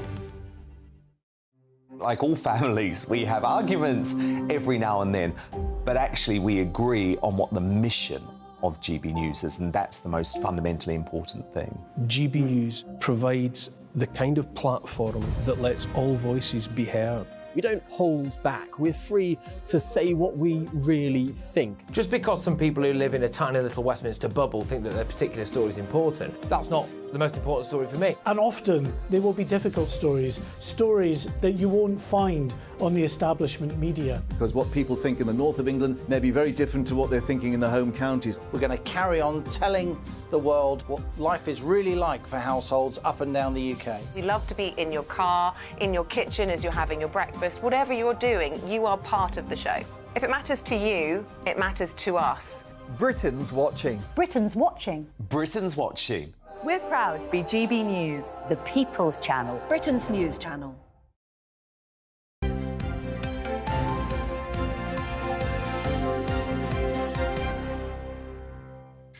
the time is 7:39. Welcome back. You're watching and listening to Breakfast with Anne and Martin. Yeah, let's take a look now at some of the newspaper front pages this morning. And the Guardian's front page features a quote from the head of Greenpeace saying Rishi Sunak will go down in history for failing on climate. How about don't climb on his roof? The Financial Times reports on the collapse of retailer Wilko. The company went into administration yesterday, putting 12,500 jobs at risk. And the Daily Express leads with a picture showing a packed small boat with migrants trying to cross the Channel yesterday. It says the number of migrants coming here in small boats since 2018 has reached the 100,000 mark. And the eye goes different. It leads with the mortgage rates war as competition is increasing amongst the major lenders. And the Daily Telegraph reports on the extra pressures on the NHS from the junior doctors' strike. The paper says they have cost the NHS around £1 billion so far. With us to go through the papers now is former editor of the Daily Star, Dawn Neeson, and GB News senior political commentator, Nigel Nelson. Right, where do we start? With Wilko, Dawn. Yes, let's start with Wilko. It's a depressing story. This is the collapse of the retailer Wilko, and it's left our 12,500 jobs at risk. There are 400 stores nationwide. They are hoping to save possibly 300 of them, but it's not good news for those people at the work. Now, it's one of those high street stores. I mean, I'm not that familiar with it. No, me either. I've never been in one. I had to be told what it actually Yeah, it's a bit like Woolworths, which I think most people are aware of. It started in Leicester in 1930, and it capitalised, you know, when DIY became very trendy and we're all doing our homes up. So it capitalised on that and it expanded, and, you know, it's a high street staple. There are 9 stores in London, but most of them appear to be towards the north. And the thing that gets this story is, and you really hope that the people that work there, you know, do have jobs that are saved for them. But, you know, they paid the owners £2.25 million in dividends to the end of year last year, whilst making a £367 million loss. Yeah. And it's like, why are you paying yourself dividends when you're managing a company that's so badly run that you're losing? I thought dividends were meant to be rewards for success. Well, this is the thing. This is where I'm confused. And then, you know, there are people there who I'm sure are not paid a lot of money. The people working on the shop floor, and now be worried about their futures and paying their mortgages when everything else has gone up. Yeah, Wilko's is part of most high streets where I grew up around the Midlands, Nottinghamshire. That knick-knack store, DIY store. So why is their business model not doing very well now? Well, that's the question. I think that our old business models, for some reason, don't. It's actually whether you can modernise and come into the modern world. I mean, something like Woolworths, which I think was really sad when Woolworths disappeared. Even if you didn't want to buy anything, it was quite fun just walking around it. But there was something about Woolworths that was old-fashioned, that didn't quite work with everything else that was going on. And I think that unless companies really find ways of changing, they can come a cropper. I think the main issue is it's very much a high street brand, and people are now going shopping in out-of-town centres where you've got free parking, you can park without getting, you know, ridiculous fines for stopping for 2 seconds. So that's the problem, it's the death of the high street again. Is it a shame that our high street is changing? Because, or maybe we should embrace it and just understand that we don't shop in the way we used to. Well, it'd be useful if the government took a lead on this. For example, they could do something like cutting business rates, because that's the problem they have. They're having to pay for square footage. They're bricks and mortar. They've got all those disadvantages. They can't compete with online retailers. And I think this is going to be just one of many more to come. But it's also down to us, Martin. I mean, how many of us now... I mean, I'm as guilty as charged. Just think of clicking online and having it delivered rather than making the effort to go down the local high street and buy from a shop. Me too. Also, you can go to a shop into a big out-of-town shopping centre and get everything you want in one go. And don't forget as well, Poundland, which in many ways trodden a lot of the same ground as Wilko, is a roaring, massive success. So more nimble, more streamlined competitors came along, and they are doing well on the high street, so it's not all doom and gloom. No, that's true. OK, well, not all doom and gloom, Nigel, in the eye, talking about the war between mortgage lenders. Yes, which is actually good news for borrowers. So what's happening is that mortgage rates are coming down just a tiny bit. So what you've got is 13 mortgage mortgage lenders competing with each other to try and get prices lower. So we're talking about going down from 6.10% for a 5-year fixed deal, now down to 5.3%. So it's the big boys like Halifax, NatWest, and Nationwide who are doing it. But 13 lenders seem to be trying this route, which of course leaves 69 who aren't. So it's worth shopping around to find out where you can get your mortgage from.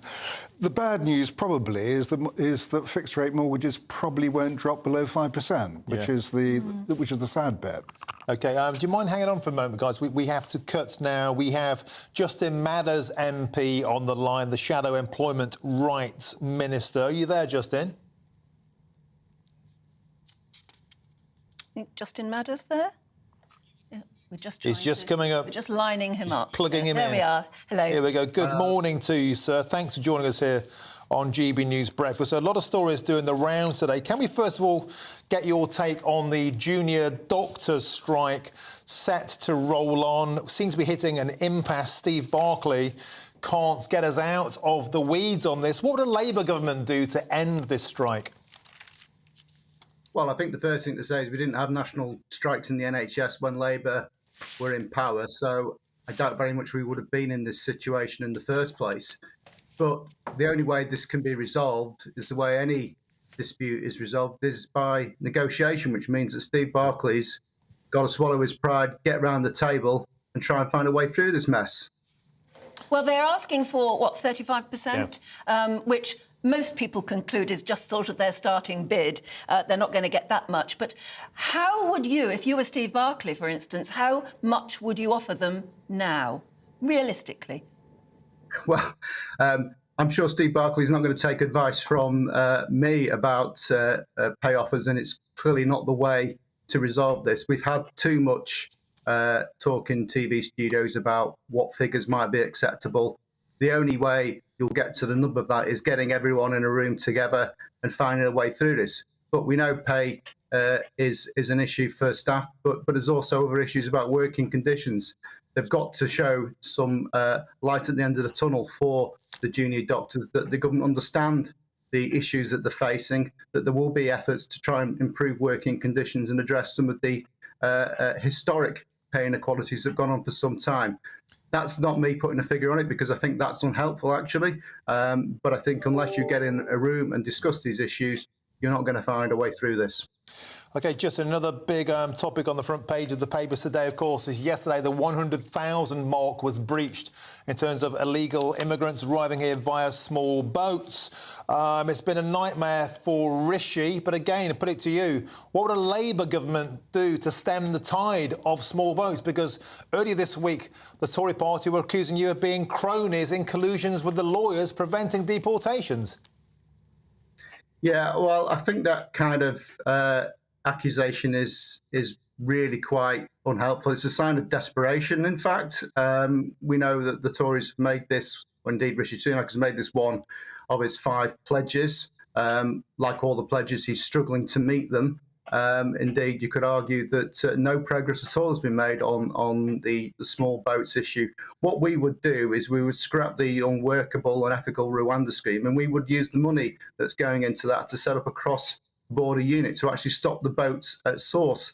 That seems to be something that is entirely missing from the government's plans so far. We clearly need to clear this backlog of asylum applications. That's costing over £6 million a day to the taxpayer. People are waiting years for an answer to their applications. That's no good for them. That's no good for the UK economy. That can be sped up. We need to get returns agreements in place with other countries where it's safe to return people to.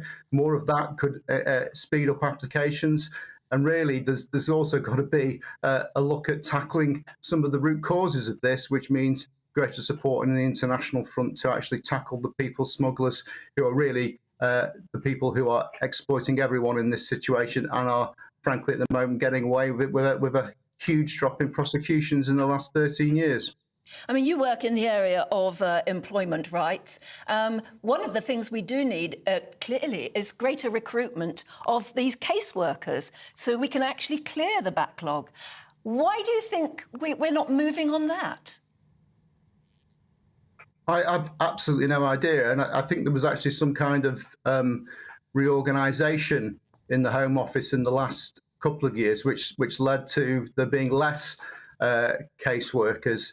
There are, I think, parts of the world where it should be a lot more straightforward to ascertain whether that's an unsafe place or not. I know some of these cases are very difficult, but I have people coming to me in my constituency who've been sat around for 2, 3, 4, even 6 years waiting for a decision. There can't be any system in the world that really is as bad as that in terms of making recommendations for whether an asylum application should be granted or not. I really think it needs someone in government to get a grip of it, get these decisions sped up so that then we can clear the backlog and we don't have all these conversations about how much money is being spent on housing people who are frankly in limbo until this is all resolved. OK, Justin, one of the things you'd like to talk about today is the need for apprenticeships. So tell us, I think that's something that we'd all like to hear more about because universities are becoming increasingly expensive, especially for working class people scared of being shouldered with a debt of 50 grand plus. So how would Labour plan to get more young people into apprenticeships across the UK? Well, what we're looking at doing is reforming the apprenticeships levy. It's going to be rebranded the growth and skills levy because we recognise actually that at the moment the way the government has set up the scheme, there are far too many restrictions on how businesses can actually use the apprenticeship levy, and what that means is that actually quite a lot of that money doesn't actually get spent. It gets returned to the Exchequer. I'm sure they're very happy to receive that money, but what it means is that people aren't getting the same opportunities to improve their job chances, their skills, by not having access to this scheme. So we want to broaden it out to make it actually an opportunity for around 50% of that fund to be used on general skills upgrading for people, because we know the economy is changing. We know that the skills that we have today are going to be different for the ones we need tomorrow. So we need to give people the opportunity and the tools to meet that challenge. We certainly do need to be prepared. Justin Madders, thank you very much indeed for joining us today. Thank you. And we've just got time, hopefully, for a couple more interesting stories in the papers with Dawn Neeson and Nigel Nelson. Nigel, I'm going to go immediately for what's in the Star about the government is hiding UFO evidence. Yeah, this is an interesting story, this is it's actually a congressional hearing that's taking place at the moment. And what a committee of Congress is trying to do is find out if UFOs actually exist. There have been loads of testimony from military pilots who've actually seen these things, and they do extraordinary things like drop out of the sky at a rate that nothing on Earth could possibly do. They filmed it. But they've got one whistleblower there who's a former intelligence officer. He claims that the US government have been finding alien spacecraft and also bits of aliens in them when they crash. And as a result of that, they've been covering it up. The latest development is that David Grosh, the particular officer in question, is now being smeared because they say he's got mental health issues because of PTSD. Now, it is one of those most extraordinary kind of claims, but I've always wondered, when I've talked to Britain's spooks over the course of my career, I've always asked, what are your what are your biggest secrets you're hiding? How many have you got?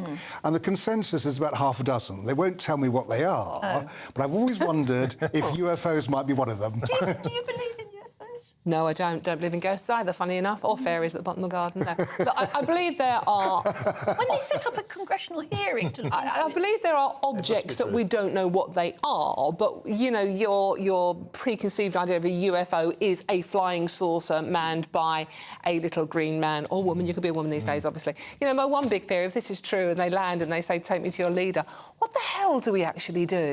That's a very good question. Yes. What if they take him to Joe Biden? They make on clear there's no intelligent life on Earth. Well, exactly that, yes. And talking of politicians, just want to correct Mr Madders there on one point. The NHS in Wales has been run by Labour for 25 years, and they have had the same strikes as the rest of the country. There you So, are. you did That's a happy note to end on, isn't Yes, it? exactly. Wait, you're going to come back, though? Yes, oh, yes, Try and find please. some happy stories for us. Oh, well, we've got happy stories. Yeah, good. We have got happy stories. All right, all right. Some of them- some of them you can even say on air. Happy stories next time. We all need a bit of cheering up. Anyway, thanks very much indeed, and we'll see you next hour.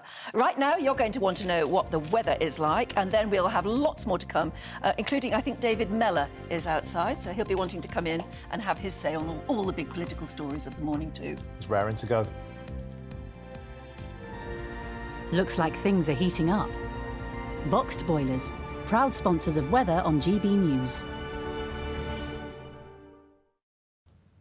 Hello there, I'm Greg Dewhurst. Welcome to your latest GB News weather. The day ahead, plenty of sunny spells, though we will see a scattering of showers move in, and still feeling quite warm in the east. And looking at the picture first thing, a lot of cloud around, some mist and murk, some drizzle in places, but this should slowly lift and break to allow sunny spells for most of us, though then this will allow the scattered showers to develop, particularly across the north and the west. Some of these could be heavy at times, perhaps some thicker cloud and showery rain pushing into southeast England for a time too. Across the southeast, still warm in any sunshine, highs around 27. A little fresher further north and the west, temperatures in the low 20s, with that southwesterly wind picking up as this area of low pressure starts to move in from the Atlantic. So we'll see an increase in showers and spells of rain across this part of the world as we move into the early hours. Clearer spells elsewhere, perhaps 1 or 2 showers still possible across the far southeast. And temperatures a little lower than recent nights. Tonight we're looking at 14 or 15 degrees, so still on the warm side for the time of year to take us into the weekend.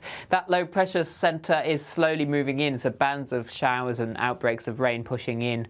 Some of this will be heavy at times, some rumbles of thunder. Best of the drier weather holding on towards the southeast, but feeling cooler and fresher for everyone, particularly around the coast as those winds pick up through the day. Temperatures generally the high teens to low 20s, 23 or 24 towards the southeast, and the best of any shelter.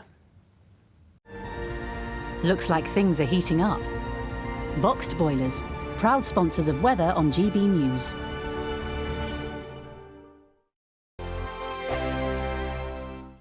What you get for breakfast is something that, if we do our jobs right, you will wake up to news that you didn't know the night before. It's a conversation. It's not just me and Eamon. We want to get to know you, and we want you to get to know us.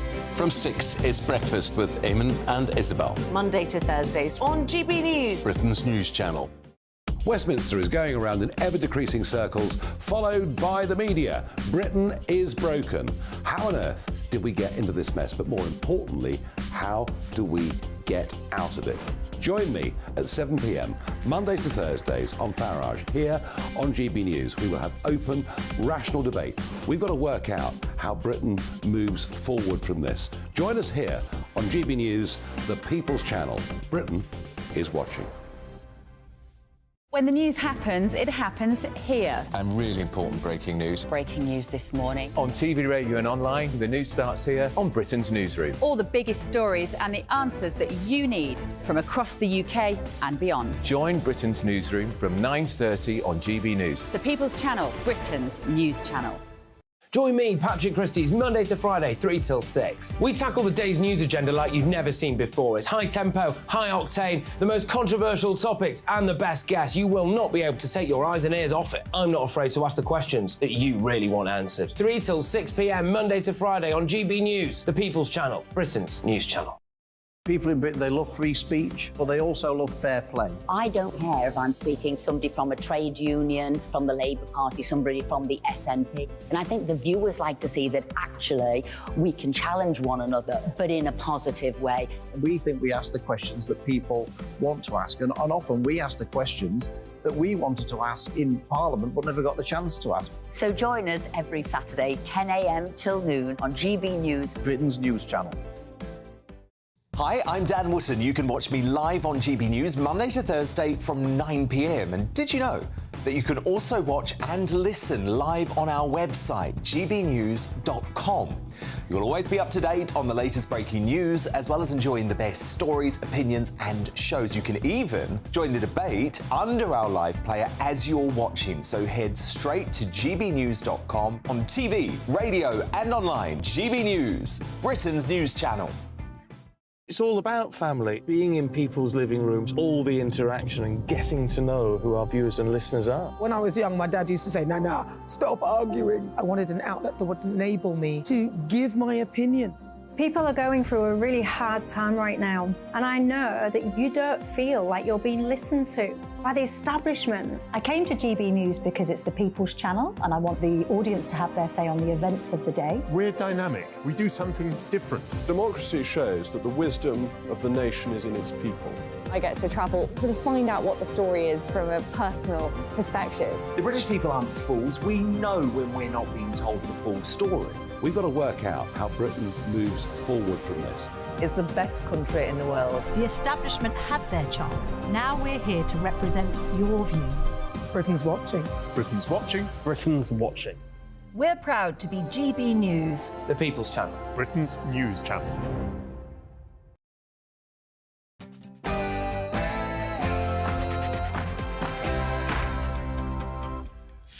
Good morning. It's 8 o'clock on Friday, the 11th of August. Today, the government has been criticised for wasting public money to promote what they're calling a left-wing project in the form of a woke think tank. And junior doctors in England will begin a 4-day walkout today as the bitter pay dispute with the government continues. It comes as Health Secretary Steve Barclay claims strike action by doctors serves only to harm patients. And as the anniversary of the late Queen's death approaches, the King has reshuffled military appointments for working members of the royal family. GB News' royal correspondent Cameron Walker will be joining us live from Buckingham Palace later with the news. And as another weekend is on the way, how will the all-important weather look this time? Well, here is Greg Dewhurst from the Met Office. Low pressure starting to bring a change as we move towards the weekend, an increasing risk of showers as we move through the day. Find out all the details with me coming up soon. So welcome, it's great to be with you. I'm Anne Diamond. And I'm Martin Daubney, and this is Breakfast on GB News.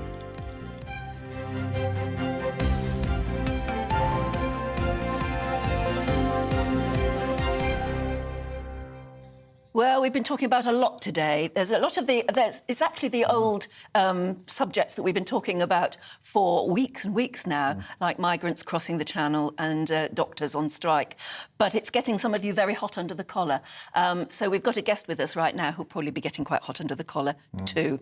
Let's talk about, I tell you what, before we talk to David Mellor, let's hear what Health Secretary Steve Barclay had to say about how he's going to deal with these striking doctors. Of course, I stand ready to have discussions with junior doctors in terms of other issues about their working conditions. But in terms of pay, we made a fair and final offer. We've accepted in full the recommendations of the independent pay review body process, and that is why the BMA should now call off their strikes. So in other words, nothing? We're joined now in the studio by former Health Minister David Mellor. Hello, lovely to see you. Yes, I am hot under the collar. Are you? Good. In fact, if I had to button up my collar, I'd be boiling. So tell us then, I mean, here we are, another impasse, 35% pay rise, no wiggle room, cost £1 billion to the economy, 1 million extra people pushed onto waiting lists. What's going on and how would you guys have sorted this out? Well, we know what's going on. The junior doctors are led by extreme left-wing people. The fact they're a doctor doesn't stop them being extreme left-wing, and these people are looking for trouble. Look, the finances, as you say, I was Minister for Health, the finances for the NHS are not difficult. 70% of the money goes straight into the pockets of the people who work there. Nothing inherently wrong with that. But if that 70 becomes 75 or 80 because the government loses control of unreasonable pay demands, that's not so good. The reality is they've been made a perfectly fair offer, 10% for new people who join up as junior doctors, a 10% increase. I won't go through all the others. It's tedious to do so. But there's no doubt about it. The government has nothing to be embarrassed about. And anyway, it's not the government who are doing this. These are independent pay bodies. But I think these people think the government's on the ropes. Well, they're not wrong about that. and so they can start making all the trouble they like. And an idea of just what a ridiculous thing this is. That grisly little specimen that you had on from the Labour Party, I've never heard of Steve it. Madden. Not even a household name in his own front room. But I can tell you that, I mean, his mother might have thought he was great, but I think most people who heard him, he had nothing to say. And, of course, you ask him a straight question, how much would you give them? And he changes the subject. And he says, oh, everything was quiet under Labour. You go through all the scandals in the health service under Labour. So, no, you know, at the end of the day, there should be a united front, actually, between the parties about how to deal with pay, because neither party has got the answer, because there isn't an answer. The problem is when you just look at the graph and the huge increase in NHS spending, before you know it, every penny is going to go on the NHS. The NHS is, you know, I have a cuckoo in my garden, and the cuckoo should be a member of the BMA, because what the cuckoo does is go into a nest and push all the other ones out. And that's what the BMA are trying to do in terms of claiming public money. But do you think our junior doctors do earn a good enough salary? Well, it depends what you mean by good enough. The medical... Well, I think if you apply it to... They're fairly... I mean, we call them junior doctors, but they're quite young, mature doctors, aren't they? They are fully qualified. They've probably got several years of experience. And if they're only still earning about 43.5K, is that comparable to other professions? No, it's not. But then the doctors have only got themselves to blame, because when the NHS was set up, they accepted their status as quasi-employees. But the reality is, it's what they will end up as consultants, earning 120, 130, 150,000 a year, maybe more. Compared to what people get for bond washing in the city, it's not that much, is it? No. But the reality is that requires a much bigger conversation. And one of the conversations it requires is affordability.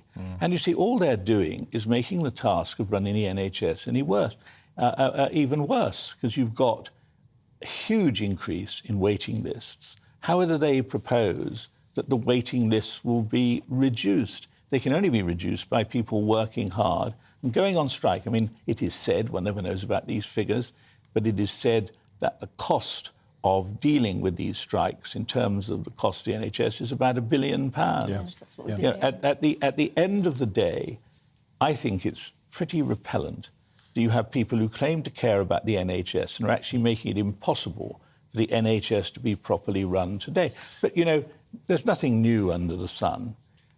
OK, David, another topic I know is going you hot under the collar is front page of today's Times, and that's the sight of a load of men coming over in a dinghy. We breached the 100,000 mark yesterday, David, via that means. This is costing more than the NHS strike, £3.4 billion, that cost £7 million per day on hotel. All sorts of ideas thrown out to mitigate it, but the basic nub of the matter, is it not, we're failing to stop the boats leaving France or arriving in Britain.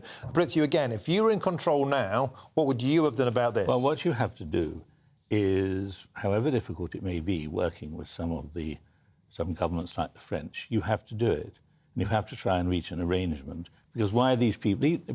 These people must be allowed to board these boats with the authorities turning a blind eye. And the other problem is, of course, once they arrive on the British beach, well, there are lawyers who will come and embrace them. There are lawyers paid by the state who will come and embrace them.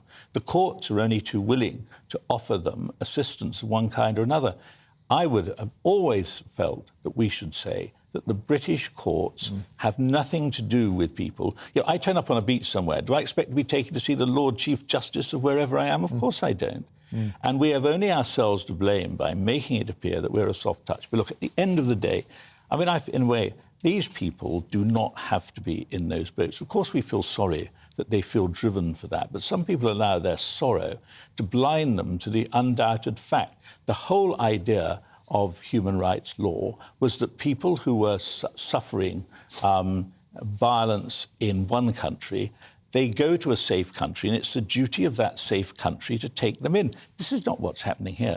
They pass through half a dozen safe countries before they decide good old Britain. And we've got to think of ourselves here. But it's a physical problem, though, isn't it? That's the trouble. You can't just argue the law. It's a physical problem. Yeah. There are physical people getting on boats. They're being allowed to leave the French coast somehow, but then they arrive. We can't blow them back. We can't blow them up. We have to, when they walk on shore, we have to be humanitarian, don't we? We have to offer them... the idea of some of these people, I mean, it did make me hot under the collar, and I apologise to anyone who's offended by me being hot under the collar.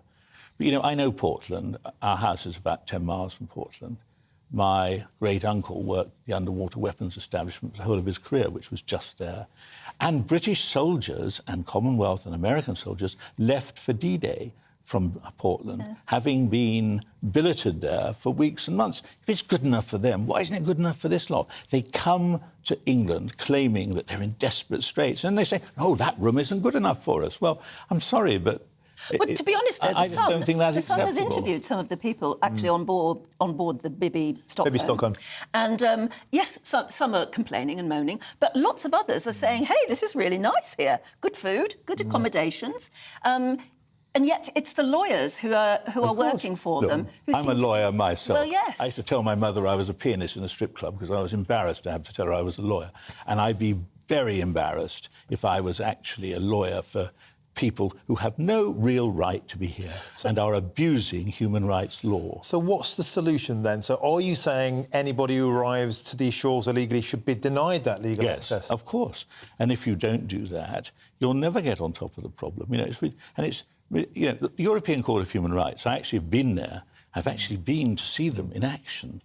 They don't have powers. They only have the powers that we choose to give them. They are purely advisory. And if you choose to say to European Court of Human Rights, as a few times in my 5 years at the Home Office we did, go and take the long walk off the short pier, they can't do anything about it. What drove you to do that in those days? Oh, there was all manner of things. Mainly, it was about, for instance, when you read in the papers now about the parole board letting out people who've killed twice and that. Yes. That was something where the advice of the parole board, where the advice of the European Court of Human Rights was accepted.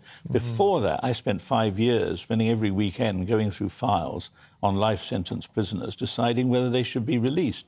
The whole idea was that we would take the rap if somebody went, what the Home Office rather cynically called an own goal, which was letting someone out who killed again. Yeah. So the precedent has been there to cock a snoot to the East Well, we have Shore. over votes for prisoners as well, haven't we? Yes, that was one of theirs. No, you're dead right. But look, at the end of the day, if we allow turning up on a beach to be a guarantee of a hotel room, even if it's not quite as good as the one you'd like to have, but you've got a hotel room, fed, given the opportunity to wander around, given all of those advantages, how are we ever going to stop these people coming? And the other thing is, you look at those boats. These are unskilled young men. Do we need more unskilled young men in this country? I don't think we do.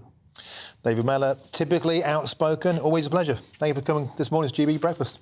It's 11 minutes past 8. Now, as the anniversary of the late Queen's death approaches, the King has reshuffled military appointments for working members of the royal family. And these include the reappointment of 2 military titles formerly held by Prince Andrew to the Princess of Wales and the Duchess of Edinburgh. So let's catch up with it all with GB News' royal correspondent Cameron Walker, who joins us live from Buckingham Palace. Morning, Cameron. So this is basically, Cameron, a redistribution of the titles that Prince Andrew used to have and Prince Harry. Yes, certainly in Prince Andrew's case, that is correct. I'm describing it perhaps as a bit of post-accession housekeeping by His Majesty the King. As you said, it's getting close now to the anniversary of the death of Queen Elizabeth II, who herself held 50 military appointments of UK armed services and indeed the Commonwealth as well. And Buckingham Palace last night was keen to emphasise that working members of the royal family are being redistributed with these new military roles. So as for the King, he's holding on to 8 himself, including the sponsor of that magnificent British aircraft carrier, HMS Queen Elizabeth. No roles, as you could probably expect, for Prince Harry, Duke of Sussex. As for the Duke of York's former roles, of course, he is the disgraced Duke now. The Princess of Wales, she is becoming Commodore-in-Chief of the Fleet Air Arm, something previously held by Prince Andrew. Sophie, Duchess of Edinburgh, she is becoming Colonel-in-Chief of the Royal Irish Regiment, again previously held by Prince Andrew. 3 extra roles each for the Prince and Princess of Wales. Of course, the Prince of Wales being heir to the throne, he is getting more responsibility in his new role. The Princess is actually taking over a role from her husband, William, Royal Honorary Air Commodore of RAF Coningsby. That's the role which Prince William had actually held since 2008. So he has a long association with that role, but handing it over to his wife, Princess Catherine. As for the Princess of Wales, she's becoming Colonel-in-Chief of the 1st Queen's Dragoon Guards, also known as the Welsh Cavalry, and Charles is and used to hold that role when he was Prince of Wales. William is going to become Colonel-in-Chief of the Mercian Regiment and the Army Air Corps, and the Royal Honorary Air Commodore of RAF Valley. As for Her Majesty the Queen, Camilla, she is becoming patron of the Royal Army Chaplains Department. The Duke of Edinburgh, the Princess Royal, Princess Anne, and the Duke and Duchess of Gloucester. Duke of Gloucester, of course, being the late Queen's cousin. They are all being given more military roles. But as for another working member of the royal family, the Duke of Kent, he's turning 88 in October, so no new or further responsibilities for him. But this is, I think, the King using the summer months for a bit of, as I said, post-accession housekeeping, really emphasising who he sees as working members of the royal family, the key players in this firm. And it's another sign of things starting to slim down and be more streamlined. I think a lot of people watching might think this is all a bit anachronistic, isn't it now? I mean, making somebody like the Princess of Wales a Colonel-in-Chief or something like that, what's the point? Except that it does become very, very important to those particular branches of the military, doesn't it? They like to know who their Colonel-in-Chief is or their patron, and there's a lot of charitable work involved too. Yeah, it certainly does. It gives each regiment status, and it very much emphasises the role of the royal family and the close relationship they have with the military services. Of course, members of the royal family traditionally serve in the military themselves, or at least the males do. So the King is an army veteran himself, a navy veteran as well. Sorry, navy veteran and RAF veteran as well. The Prince of Wales as well went to Sandhurst and served time in the military. As for the females, the Princess of Wales and the Queen, as in Camilla, yes, you're right, they have not served in the military in terms of on the front line or anything, but they definitely have close associations in terms of their family members serving in the military. The Princess of Wales' grandfather served in the military, for example. And as you say, there is lots of charitable work that goes on with these regiments. And also, let's not forget the families of service personnel, something which the Princess of Wales, we have seen really in the last year, really make a point of spending time with military families and military roles, as has the Queen as well. So it really does give a lift to the families of military veterans and indeed serving members of the armed forces. And Cameron, there's also the kind of talismanic effect, isn't there? It cements, for example, Queen Camilla into the firm, and notable by their absence, of course, Andrew and Harry, the fact they don't have an official role further underlines the fact they are now outsiders. Yeah, they certainly are, I think, outsiders. Just a few days ago, it became clear that Buckingham Palace, or the royal family's website, had scrapped HRH, His Royal Highness, from any mention of Prince Harry's web pages. Again, kind of making another point of getting him outside of the working members of the royal family. He's still very a member of the Windsor family, the private family, but in terms of being a working member of the firm, clearly that's not happening. He now lives in California with Meghan himself. And of course, Prince Harry did serve 2 tours of Afghanistan himself. He is a military veteran. He is the only I suppose, most senior working member of the royal family, or former working member of the royal family, to serve on the front line in recent times. And I think it was a bit of a blow for him when he stepped back as a working member of the royal family in 2020 that he lost his military titles. But it was his choice. He chose not to be a working member of the royal family. And it looks like the king is not prepared to give him any further military roles. Instead, handing it over to, well, the Queen is Colonel of the Grenadier Guards, which used to be held by Prince Andrew. So yes, it's a lot of housekeeping going on. OK, Cameron, thanks very much for bringing us up to date with the reshuffle that's gone on in Buckingham Palace behind you. It's very sad, in a way, seeing those pictures of Meghan and Harry, their wedding. I really agree, because, you know, even though we have a dig at Harry, the thing is that this actually is a stark reminder he's now outside the tent, and I think that's sad. But as Cameron said, I mean, he did choose it. He chose to step down from royal life, from working royal life. Do you think he'll come back? Do you know, I think he will one day. But how, I don't know. Because would Meghan ever want to come back to Britain? I don't think so. Maybe he'd be without Meghan. Maybe if something happened there. I know, that would be the problem, I think, if it was ever made clear to him that he would be welcome back.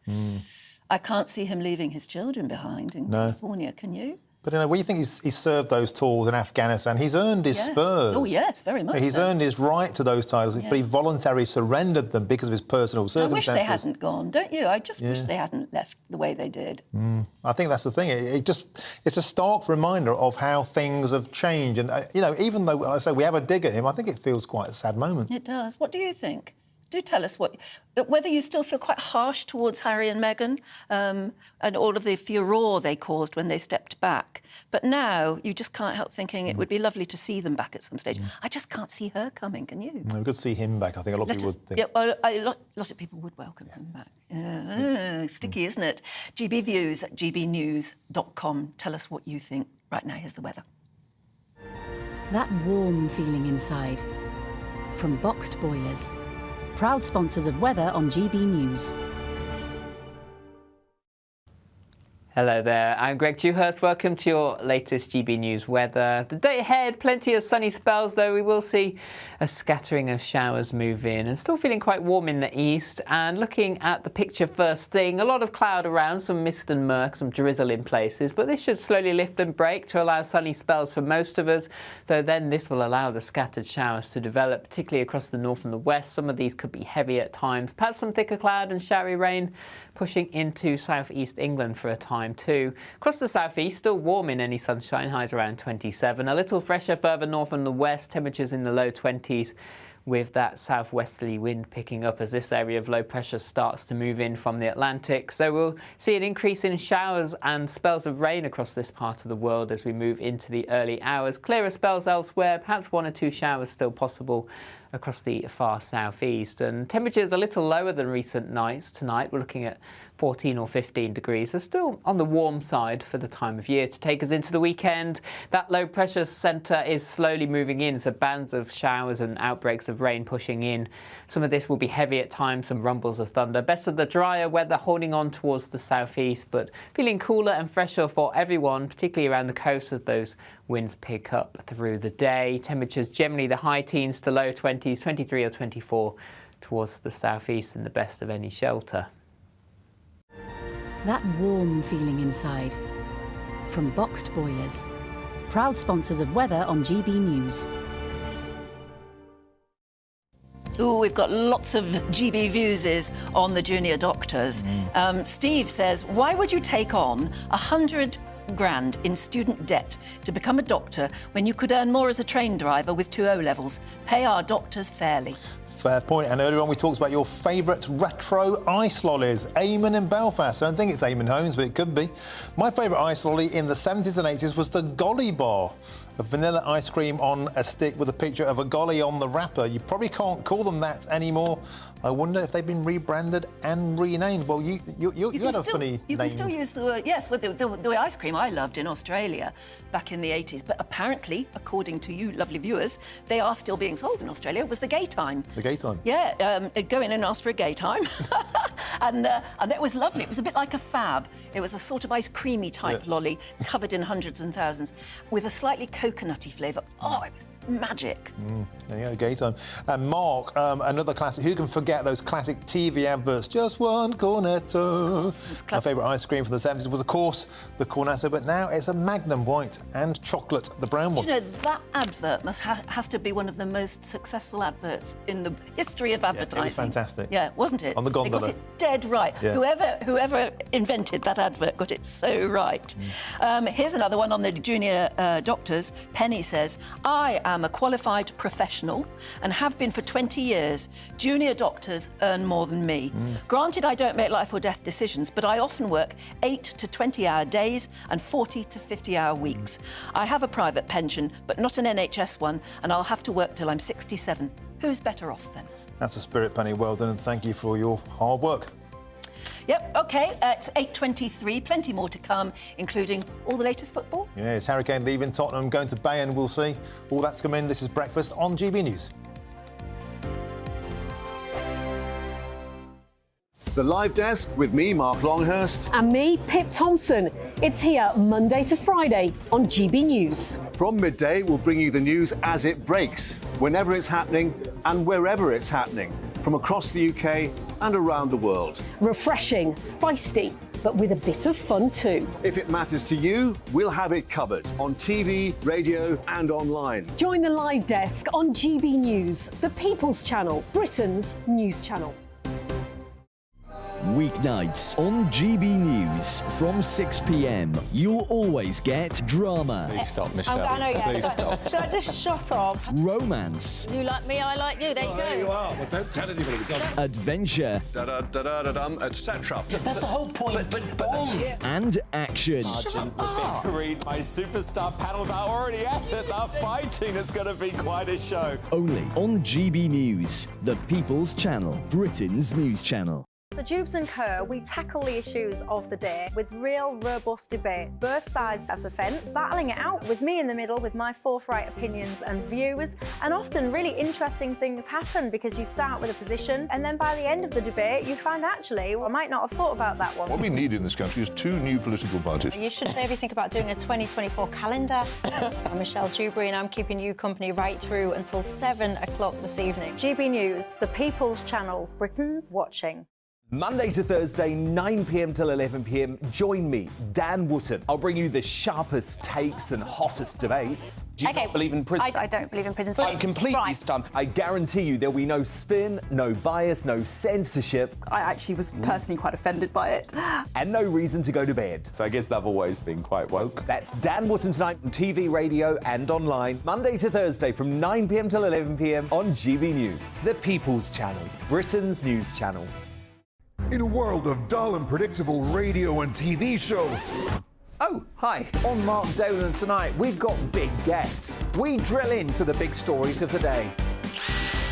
The show adds up to a brilliant listening and viewing experience. Mark Dolan Tonight is the most entertaining current affairs show ever, and that's a fact. That's Mark Dolan Tonight, Friday, Saturday and Sunday from 9. Only on GB News, Britain's news channel. Like all families, we have arguments every now and then, but actually we agree on what the mission of GB News is, and that's the most fundamentally important thing. GB News provides the kind of platform that lets all voices be heard. We don't hold back. We're free to say what we really think. Just because some people who live in a tiny little Westminster bubble think that their particular story is important, that's not the most important story for me. And often there will be difficult stories, stories that you won't find on the establishment media. Because what people think in the north of England may be very different to what they're thinking in the home counties. We're going to carry on telling the world what life is really like for households up and down the UK. We love to be in your car, in your kitchen as you're having your breakfast. Whatever you're doing, you are part of the show. If it matters to you, it matters to us. Britain's watching. Britain's watching. Britain's watching. We're proud to be GB News, the People's Channel, Britain's news channel.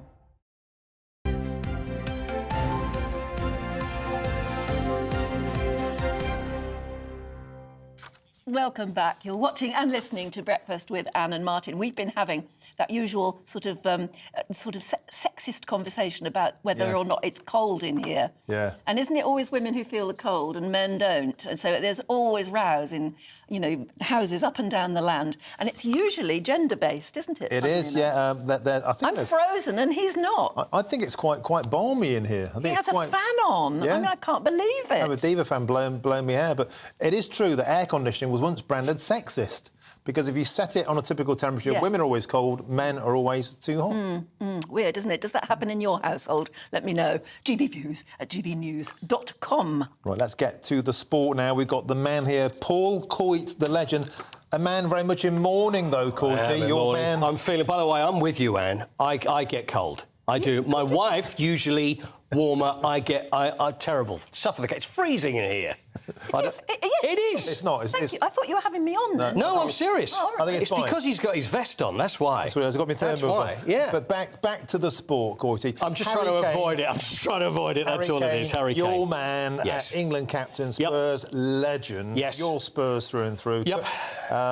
Is it finally going to happen? He's off to Bayern Munich. It looks like it is. And I think this is probably the first time I've actually agreed to admit to actually say that it's going to happen. Yeah. I honestly didn't. I honestly did not think that it was going to. Yeah. We've gone right down to the wire. There's Harry there, of course. It's gone right down to the wire. The first game is against Brentford on Sunday, and it seemed that Harry wanted this done and dusted one way or another. Yeah. Before the season starts. And how much closer can you get? What do you think clinched it?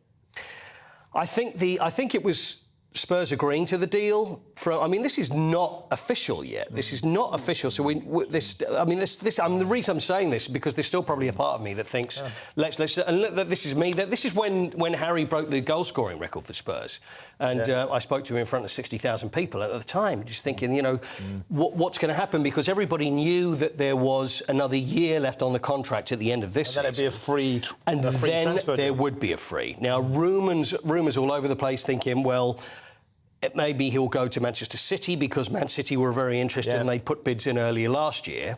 So what is the best thing for Harry? And also the best thing for Spurs fans always would be that your best player is playing for the club.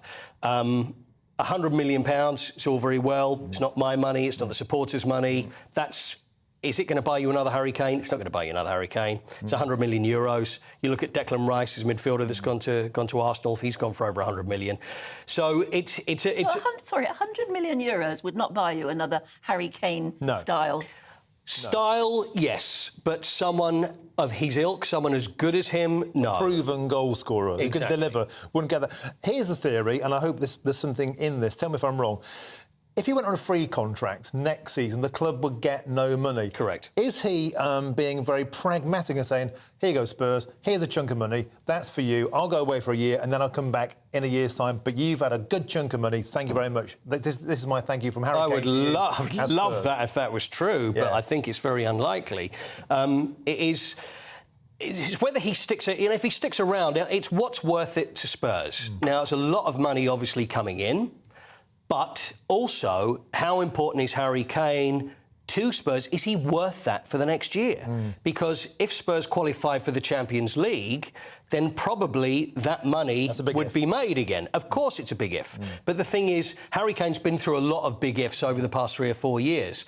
Now, he's showed his loyalty. He's been there 20 years. He's been there since he was a kid. He's Spurs through and through. There's often pictures you see, he's an Arsenal fan. He's not. His family is... I know his family as well. They're Spurs through and through. It was not something he would ever do to do something against Tottenham, but also he needs to look at his career.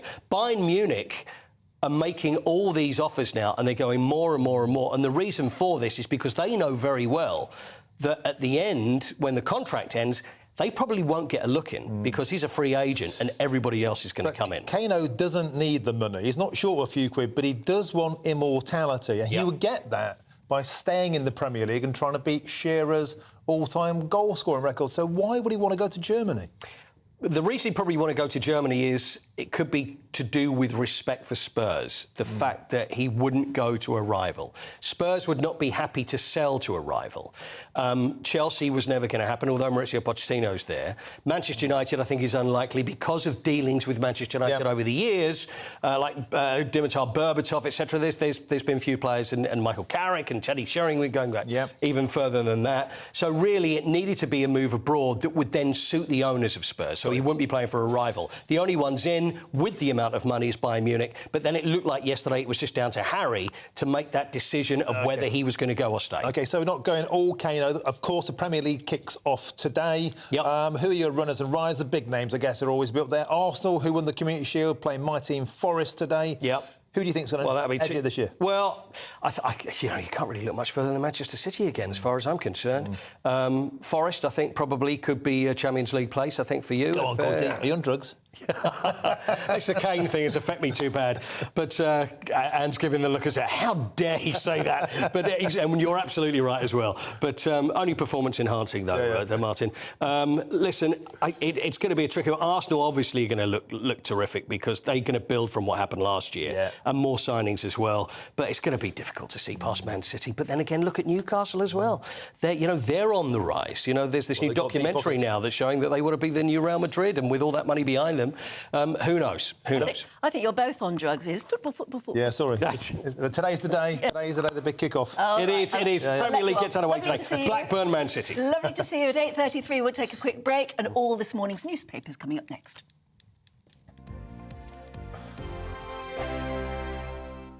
What you get for breakfast is something that, if we do our jobs right, you will wake up to news that you didn't know the night before. It's a conversation. It's not just me and Eamon. We want to get to know you, and we want you to get to know us.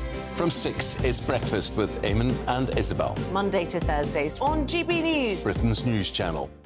Westminster is going around in ever-decreasing circles, followed by the media. Britain is broken. How on earth did we get into this mess? But more importantly, how do we get out of it? Join me at 7 p.m, Mondays to Thursdays on Farage, here on GB News. We will have open, rational debate. We've got to work out how Britain moves forward from this. Join us here on GB News, the People's Channel. Britain is watching.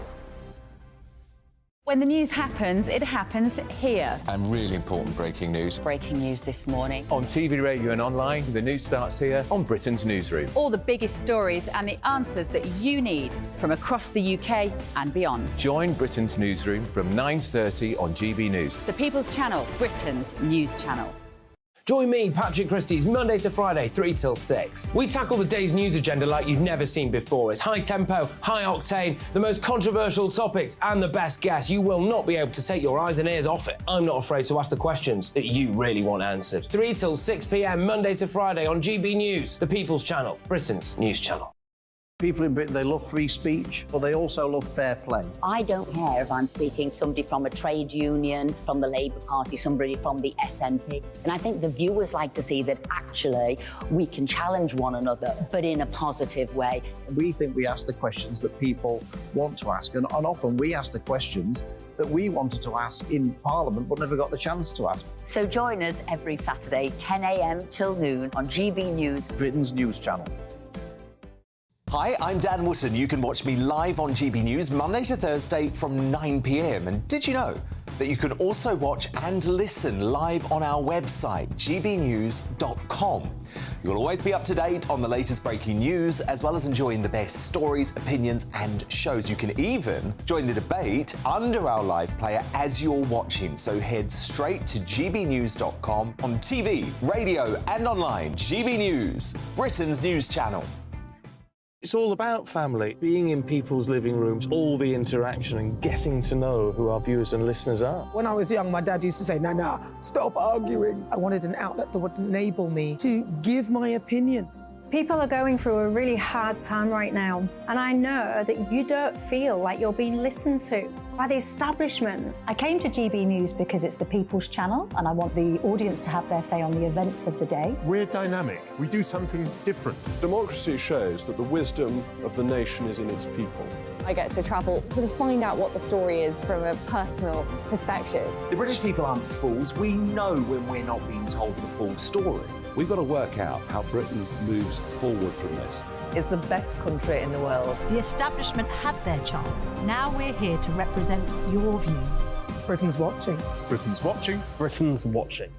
We're proud to be GB News, The People's Channel. Britain's news channel.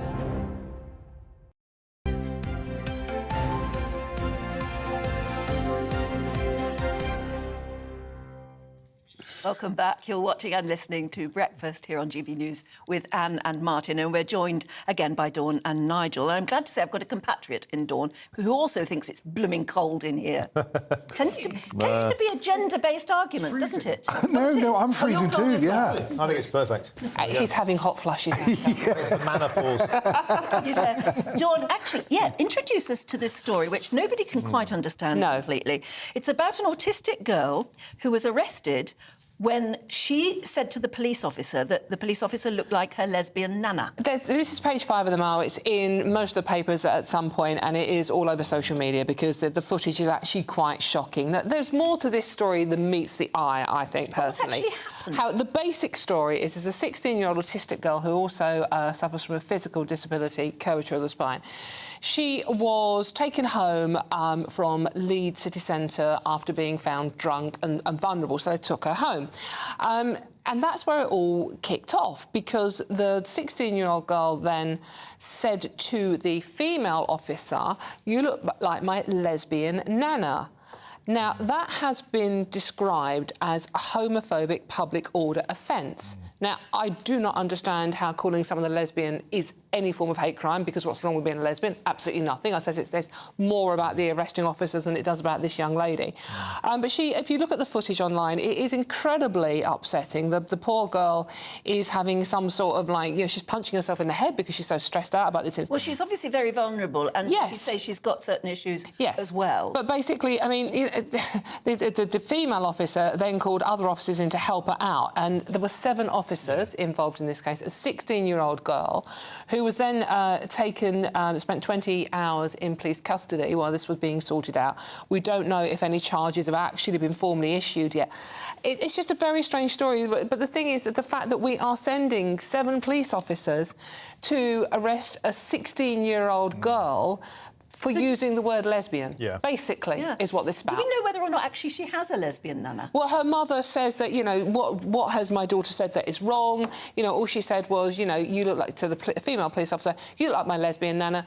Her nan is a lesbian and you look a bit like her. Yeah, and on the face of it, where's the crime?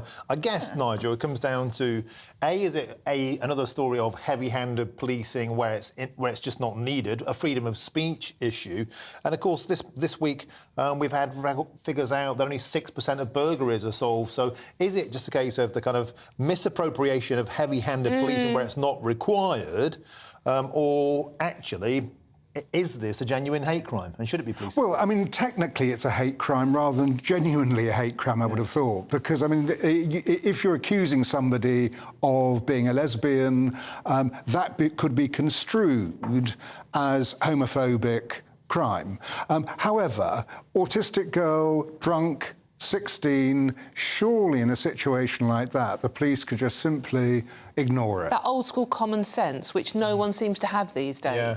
And she wasn't so... walk up to anyone in the street and call them a lesbian. Is that a hate crime? I don't think so, personally. Yeah, I think you would find that is homophobia, so therefore it comes under the general hate crime legislation. Is it homophobia to call somebody a lesbian? I mean, if you're doing it uninvited, yes. And if someone says, "I am a lesbian," and you start having a conversation about it, that is not a crime. I think people might... If you shouted at somebody, you are... If you use a derogatory term for that, then maybe. Yeah, but this was... It's an actual term that's not offensive in its own right. But it's also the tone. The tone as well. Yeah, in this case, if we do know all the facts and the police have said, look, we behaved accordingly, there is more to this story than meets the eye, but we're not going into it yet, and we take, appropriate action, we take care of, everyone. But She just said, "You look like a lesbian, like my nan does." You know, like my nan is. So there's no hate crime there. Have the police said anything about this? Yes, they have. And I should read out their statement, actually. They said, basically, West Yorkshire Police Assistant Chief Constable Oz Khan said officers initially picked up the girl, reported intoxicated. Upon return to address, comments were made which resulted in the girl being arrested on suspicion of a homophobic public order offence. The nature of the comments had been fully captured on video camera.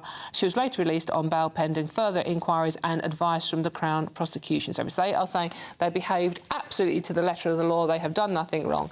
So we'll wait and see what happens. But meanwhile, if your house gets broken into in Leeds, good luck getting one copper to turn up. Well, 7, yes. That's the thing, isn't it? Extraordinary. Nigel, you've been looking in the Express at how many people are waiting for treatment on the NHS. Yeah, and I mean, these are scary figures. That it's one of Rishi Sunak's 5 pledges. He's going to reduce hospital waiting lists. He's not doing it, so it looks like another one that's going to be broken.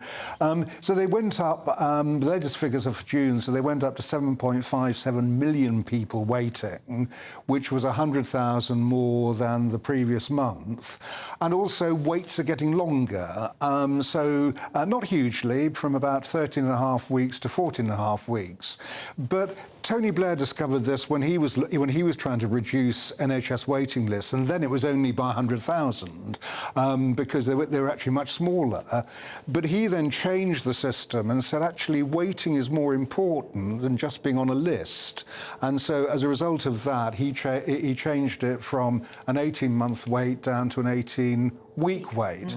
So waits are actually getting better, in fairness, although they've suffered a fallback for this particular month. But the whole thing is that Rishi Sunak said, I can do all this. He makes these pledges, and none of them... It's dangerous politically to make pledges. He said judging that, by the end of the year, he will have done all those things. What he should do is, if he hasn't done all those things by the end of the year, if he was honourable, he would resign. And an interesting thing here, Dawn, the headline is NHS crisis. Has the NHS ever not been? We were talking about this on the way in just now, Nigel and I, which have several thousand years of Fleet Street journalism between us. We're that old. And it's like neither of us can ever remember a story that doesn't involve the words NHS linked to the word crisis for decades. I mean, it really is the case. 7 days to save the NHS in the 90s. Yeah, and the climate while we're at it as well, the planet. So save the planet, save the NHS. Staying on the subject of health, Dawn, take us to the Cromwell Hospital. Where you have to fill out a certain form if you want an MRI, I think. Oh, this is honestly, Anne, this is one of those stories where if you're a woman this morning, you're going to get annoyed. Again, it's women that are the brunt of this drive to go all-inclusive, provided you're a woman, you're not included. It's a private hospital, it's a Cromwell Hospital. It's in Kensington in London. Famous people that have been there, George Best, Cheryl Cole, etc. And again, they have been criticised after a form from its radiology department was given to staff and patients was shared online. It asks patients of childbearing potential if they might be pregnant and advises them to note the start of your life's menstrual period. Now, this is given to everyone that goes there, basically. Patients of childbearing potential. Yeah, not women, patients of childbearing absolutely. You mean women, because women have babies. Men do not have babies. But you could be a woman who, for whatever reason, couldn't give birth, and therefore you're not a patient of childbearing potential, even though you're a woman. I'm not a patient of childbearing. Well, me neither. But when did the word woman become a swear word? No, I know. It's crazy. It's just astonishing. And it doesn't apply to men. And this is the thing. I mean, it took a long, long time for the NHS websites for women and men. You know, it's like, people with cervixes for women's cancer. But men were still allowed to have testicular cancer and prostate cancer. You were still referred as men on their website, but we were reduced to our cervixes. Yeah, and it's chest about, feeding. Instead of calling a woman, and a lot of women like to be called women, very proud of it, you're suddenly being terminologised, is that a word? Why is that? By what your body is capable of or something, I don't know. Well, my particular favourite, Anna, sorry, apologies having your breakfast, was when they started referring to vaginas as bonus holes. Yeah, and... Because vagina is offensive, it's not inclusive. It's inclusive to women, that's what we have. Nigel, I want to put this to you. What is it about people on the political left and the drive towards inclusivity that basically seems to be misogynistic? It's at the expense of women. Well, I mean, I think on a thing like this, it's quite right. All you need to ask a patient coming in is, are you pregnant? Could you be pregnant? Yeah, which seems to be, that's what they need to know, basically. So I think that what people are trying to do is they're struggling to find a form of words that are gender neutral and inoffensive. Your sex isn't and the problem is, it is very difficult to do that. So you get it in the financial sector, that apparently we shouldn't use the word black market, we should use the word illegal market. I don't think that works. Black market immediately conjures up what you actually need to know, nothing racist about it. An illegal market could be a few stalls being put up down the road. So when it comes to language, I'm not against the idea of trying to improve it. I'm against it when it makes a nonsense of it. But it also could be so much simpler just as just say, could you possibly be... The problem I've got with this particular story and the use of language, which is very confusing, is I live in Tower Hamlets in East London, which is a very poor borough, and we have a high influx of migrant women who don't speak English as a first language, and they find it very confusing negotiating the NHS at the best of times. So, you know, if they are confronted with this sort of language, they're going to have no idea what the hell's going on. It is actually dangerous. Right, well, let's change tack completely and talk about fairy liquid. What on earth? Well, if you've got some bottles tucked away in your attic, and they were made between 1950 and 2000, which are the old white bottles, the old fairy liquid bottles, they could be worth 200 quid. Wow. So what's happened look, is... the ones that Nanette Newman's holding. That's it, yeah. Those which she's got more than 200 quid's worth there. I would say that she could retire on those fairy liquid bottles. So they're worth something now? They're worth something now. They're being collected, so they become collector's items, and so if they're in absolutely pristine condition, £200 on eBay, you can actually pick them up for. Who would have saved one? That's the other part. Well, apparently people are finding them in sort of their granny's loft or something like that, where they've been left there. I can't imagine saving them. I also can't imagine where you put them. Even if you had a nice sort of fairy liquid bottle, where does it go? But the thing is with this story, and this is Nigel's favourite story of the day, by the way. This is how bad the news is this week. This is Nigel's favourite story. But the thing is, if you're a child of a certain age and you used to watch Blue Peter, you never ever had a spare washing up liquid bottle because you were always being encouraged to make things with it. But it's all about buying a piece of your childhood, this. For example, my brother-in-law got a birthday present last week, and it was a Tennant can with a girl in a bikini on it. And they were called the Lager Lovelies. They were big in the 1960s and 90s. Tennant's Lager Lovelies. The Lager Lovelies. Now, that'd never be allowed. No, of course not. Girls in bikinis on lager cans have become very, very collectible on eBay. And do you remember Big D's Nuts in the pub, where you bought the nuts and there was a girl in a bikini underneath it, and the more nuts you brought, the more you revealed. Do the cans still have beer in it, Martin? You can get them empty for much cheaper, but a sealed can, which nobody in the right mind would want to drink. I would imagine not now, after all this time. But the point of the matter is, it's freezing in time, a moment of your childhood. And those fairy bottles, I remember as a kid in the 70s, we used to have water fights with them. That's it, amazingly versatile. Been there. But you could cut them easily as well. Yeah, exactly. And, yes, they were on Blue Peter all the time. We're going to have to leave it there on that particular soapy note. I love that. But that is brilliant, isn't it? So go rummaging in your loft and see what you've got. Worth a fortune. Nigel, thank you very much. Thank you. Thank you very much.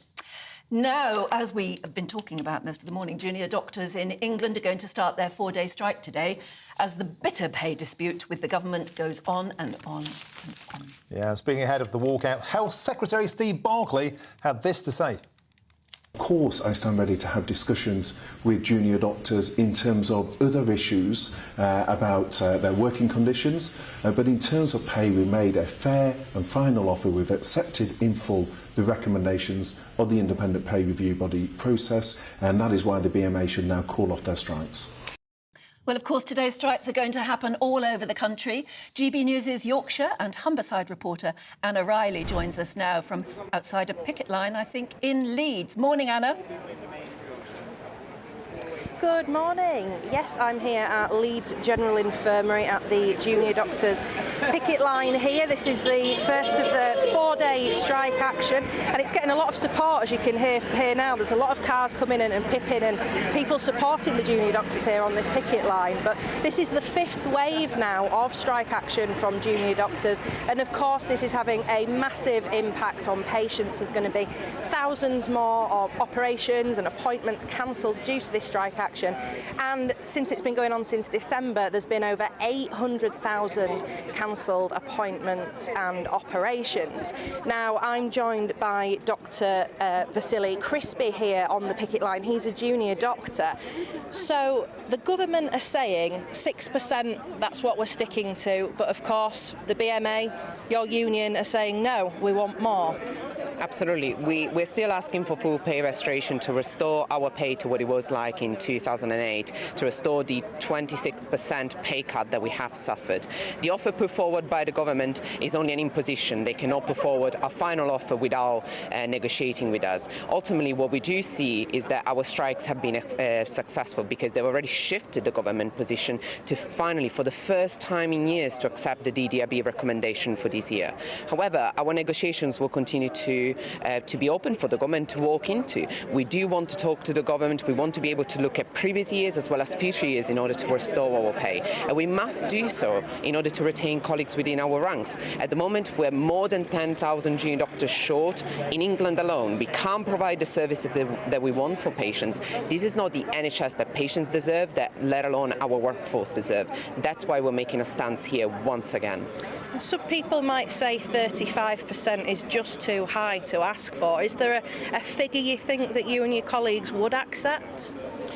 I think 35%, well, 26% is a huge figure to have cut during the past 15 years. We've been drafted into the COVID pandemic. The government and the public were ready to applaud us during the COVID effort, but yet now this figure is too high to award. We must reward our workforce that have sacrificed their time, their lives for the NHS and for their patients. And actually what we are seeing is that everyone here on the picket line, everyone I speak to at work, have got an exit strategy.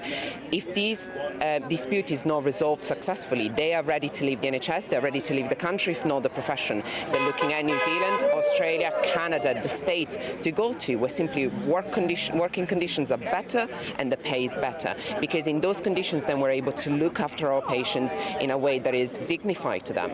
Thank you, Vasily. Thank you for speaking to us this morning. So that's the view from the picket line here in Leeds. This strike action will go on until 7 a.m. on Tuesday, but there's going to be more strike action from consultant doctors this month, the 24th and the 25th of August. So more pain for patients waiting to get to their appointments and getting those operations. Anna, thanks very much indeed. Looks quite sunny up there in Leeds. We're going to be talking, actually, in a few moments' time to the present Chief Secretary to the Treasury. So we'll be asking him about junior doctors and how he's going to find some more money for them or not. Yeah. We've been looking at those statues of Mick Jagger and Keith Richards, yes, in Dartford in Kent. And we'll look at those again in a minute. I don't think we've got time to look right now, but we'll see what you think of them just after this. Join us again in a few moments. The temperature's rising. Boxed Solar, proud sponsors of weather on GB News. Hello there, I'm Greg Dewhurst. Welcome to your latest GB News weather. The day ahead, plenty of sunny spells, though we will see a scattering of showers move in, and still feeling quite warm in the east. And looking at the picture first thing, a lot of cloud around, some mist and murk, some drizzle in places, but this should slowly lift and break to allow sunny spells for most of us, though then this will allow the scattered showers to develop, particularly across the north and the west. Some of these could be heavy at times, perhaps some thicker cloud and showery rain pushing into southeast England for a time too. Across the southeast, still warm in any sunshine, highs around 27. A little fresher further north and the west, temperatures in the low 20s.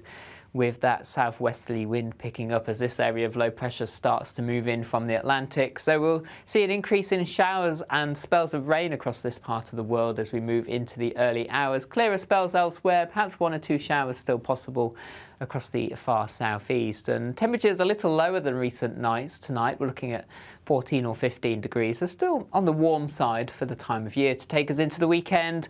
That low pressure centre is slowly moving in, so bands of showers and outbreaks of rain pushing in. Some of this will be heavy at times, some rumbles of thunder. Best of the drier weather holding on towards the southeast, but feeling cooler and fresher for everyone, particularly around the coast as those winds pick up through the day. Temperatures generally the high teens to low 20s, 23 or 24 towards the southeast and the best of any shelter. The temperature's rising. Boxed Solar, proud sponsors of weather on GB News.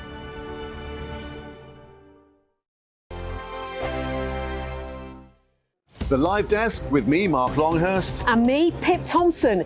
It's here Monday to Friday on GB News. From midday, we'll bring you the news as it breaks, whenever it's happening and wherever it's happening, from across the UK and around the world. Refreshing, feisty, but with a bit of fun too. If it matters to you, we'll have it covered on TV, radio and online. Join the Live Desk on GB News, the People's Channel, Britain's news channel. Weeknights on GB News from 6 p.m. You'll always get drama. Please stop, Michelle. I know, yeah. Please stop. Should I just shut up? Romance. You like me, I like you. There you go. There you are. Well, don't tell anybody. Adventure. Etc. That's the whole point. And action. Sergeant Green, my superstar panel, they're already at it. They're fighting. It's going to be quite a show. Only on GB News, the People's Channel, Britain's news channel.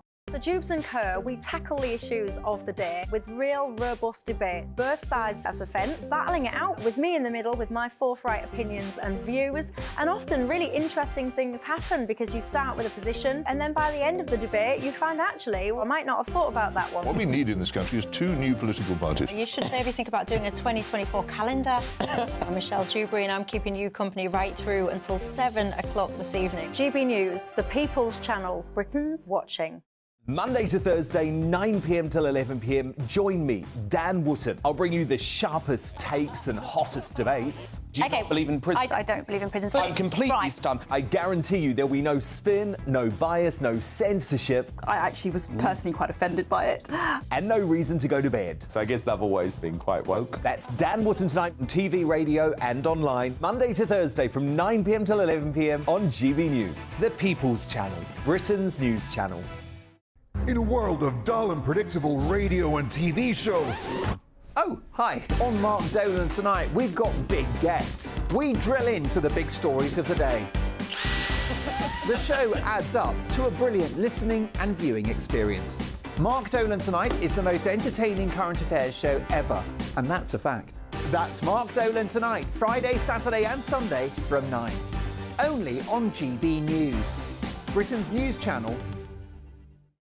Like all families, we have arguments every now and then, but actually we agree on what the mission of GB News is, and that's the most fundamentally important thing. GB News provides the kind of platform that lets all voices be heard. We don't hold back. We're free to say what we really think. Just because some people who live in a tiny little Westminster bubble think that their particular story is important, that's not the most important story for me. And often they will be difficult stories, stories that you won't find on the establishment media. Because what people think in the north of England may be very different to what they're thinking in the home counties. We're going to carry on telling the world what life is really like for households up and down the UK. We love to be in your car, in your kitchen as you're having your breakfast. Whatever you're doing, you are part of the show. If it matters to you, it matters to us. Britain's watching. Britain's watching. Britain's watching. We're proud to be GB News, the People's Channel, Britain's news channel.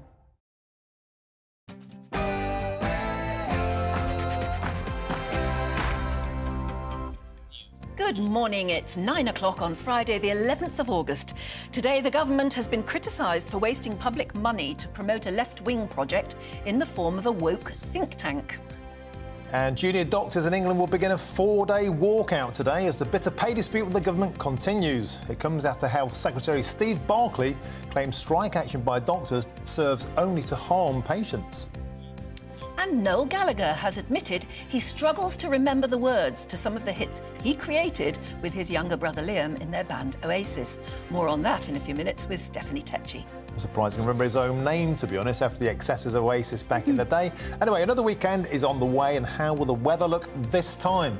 Well, here is Greg Dewhurst from the Met Office with more. Low pressure starting to bring a change as we move towards the weekend, an increasing risk of showers as we move through the day. Find out all the details with me coming up soon. Well, welcome. It's lovely to be with you this morning. I'm Anne Diamond. And I'm Martin Daubney, and this is Breakfast on GB News.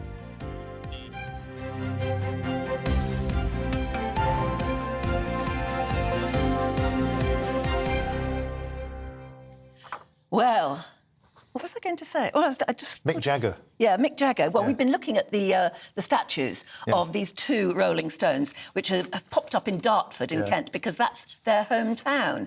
There it is, being unveiled. Well, people have various different comments on it. Because some people don't think it looks anything like Mick. There he is. Oh, we've got lots of people saying he looks like Paul McCartney, and I can see why they'd say that. Totally.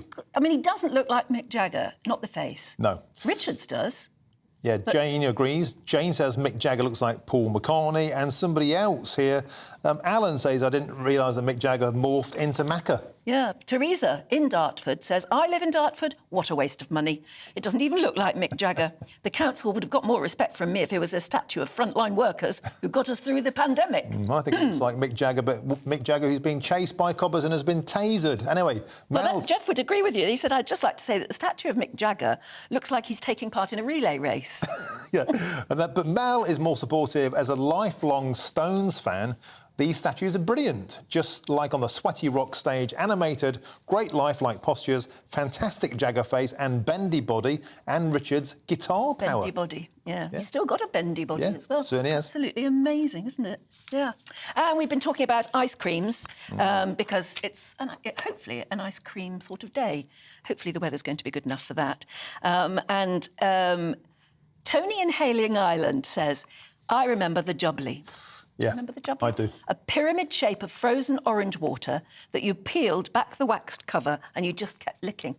I remember that got you really sticky though, didn't it? Just doing that. So you'd like use a scissor or bite the top off and you'd like suck the juice out. Orange. Later on they had a strawberry and cola. But the phrase "lovely jubbly" is that where it came from? Lovely jubbly, yeah, it became parlance. I used to love those as a kid because we're talking about this because today there was a list of the favourite retro ice creams out there. The Screwball, the top of the list, the bubble gum in the bottom, the plastic cone, Mr Whippy, the raspberry sauce, stick of flake in it, have a spoon, woof, perfect. Yeah. We still reckon, don't we, although many of the ice creams we've been talking about are ones that you would get in a supermarket in the freezer, but there's nothing better than an ice cream van. The sound of the music and that for me is the essence of perfect childhood.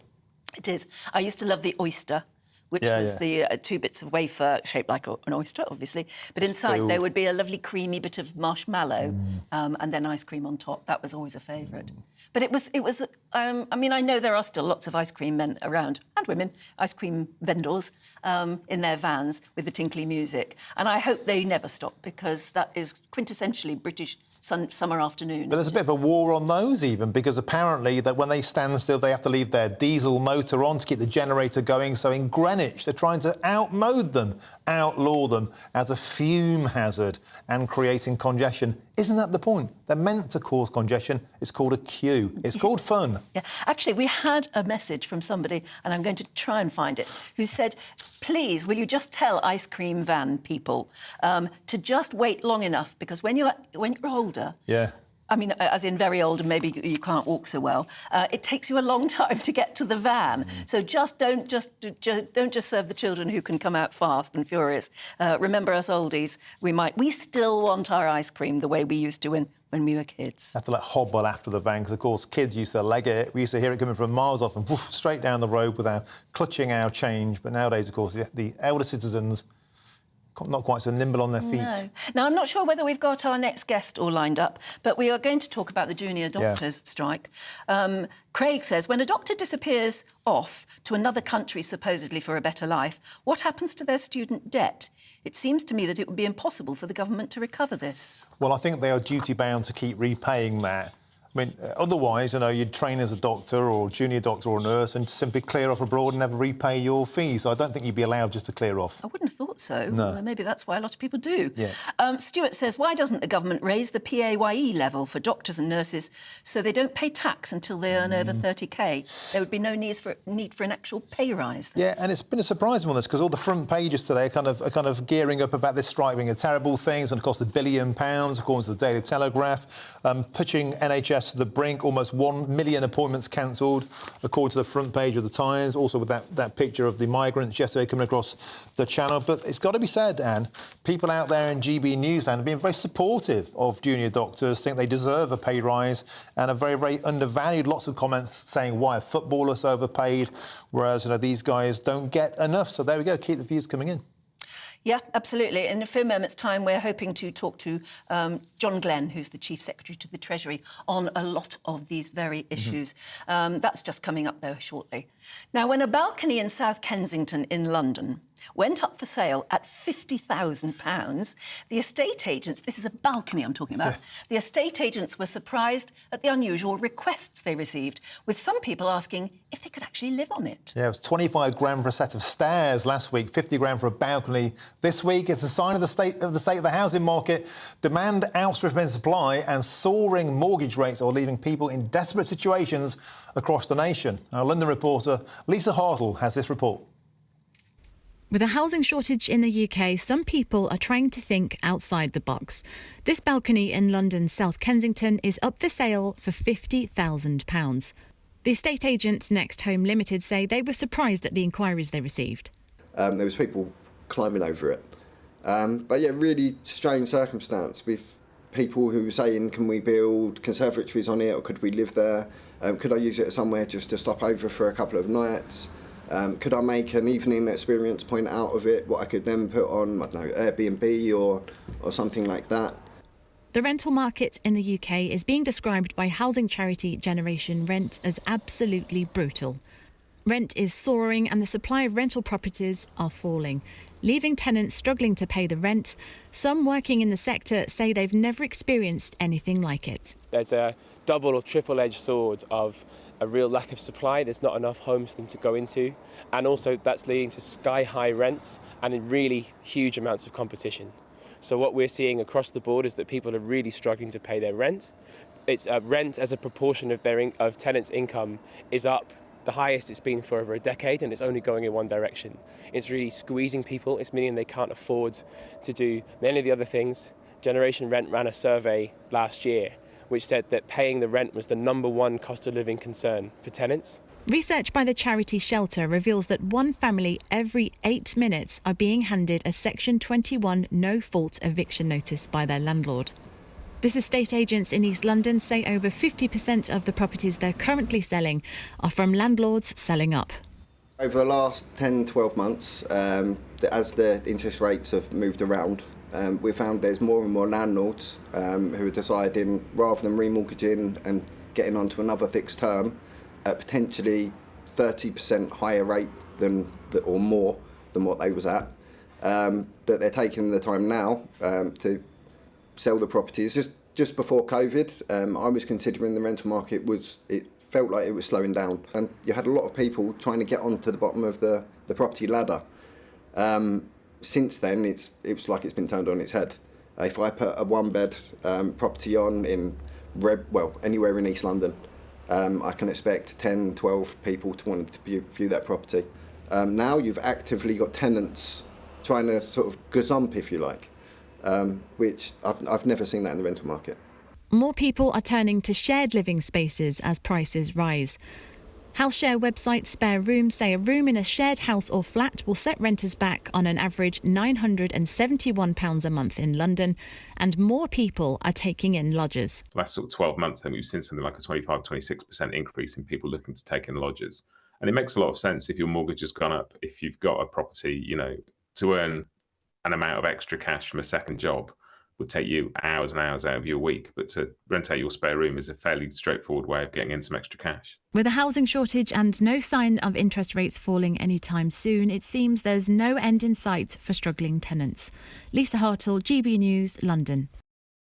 It's extraordinary, isn't it? We're all going to be looking at spare bits of our house, garden or shed or garage or something, and seeing if there's any potential in those things. Yes, how times are changing. Now, look, we've been talking a lot of issues this morning, particularly about junior doctors. They're starting their 4-day strike today, and that's going to affect the NHS and all of us in various different ways. We've also been talking about the migrants on the boats, that extraordinary picture on the front page of the Times. And there were extraordinary goings-on in the Channel yesterday, weren't there? That's right. So a Border Force vessel got into trouble, conked out.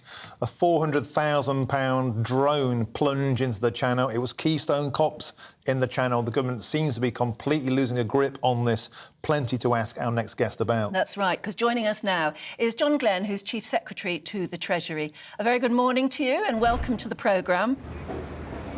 Good morning. Good morning. I know you want to talk about GDP and various other things, but can I ask you first about the junior doctors' strike, since it's imminent? Well, it's actually happening now, I think, in some areas. How on earth are we ever going to reach any sort of agreement if the government won't sit down with the BMA and talk this out?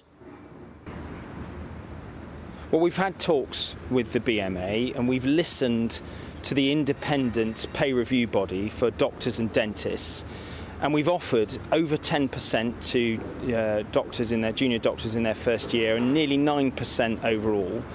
We've also made a number of other changes in terms of pensions for doctors further on in their careers, abolishing the lifetime allowance, something that the BMA specifically asked for, and changing the annual allowance for doctors. And we've also put lots of investment into other parts of the NHS to deal with the pressures that doctors face on the front line. But what we cannot have is an inflationary pay increase. Before we broke for the recess, we settled all the pay disputes based on the pay review bodies.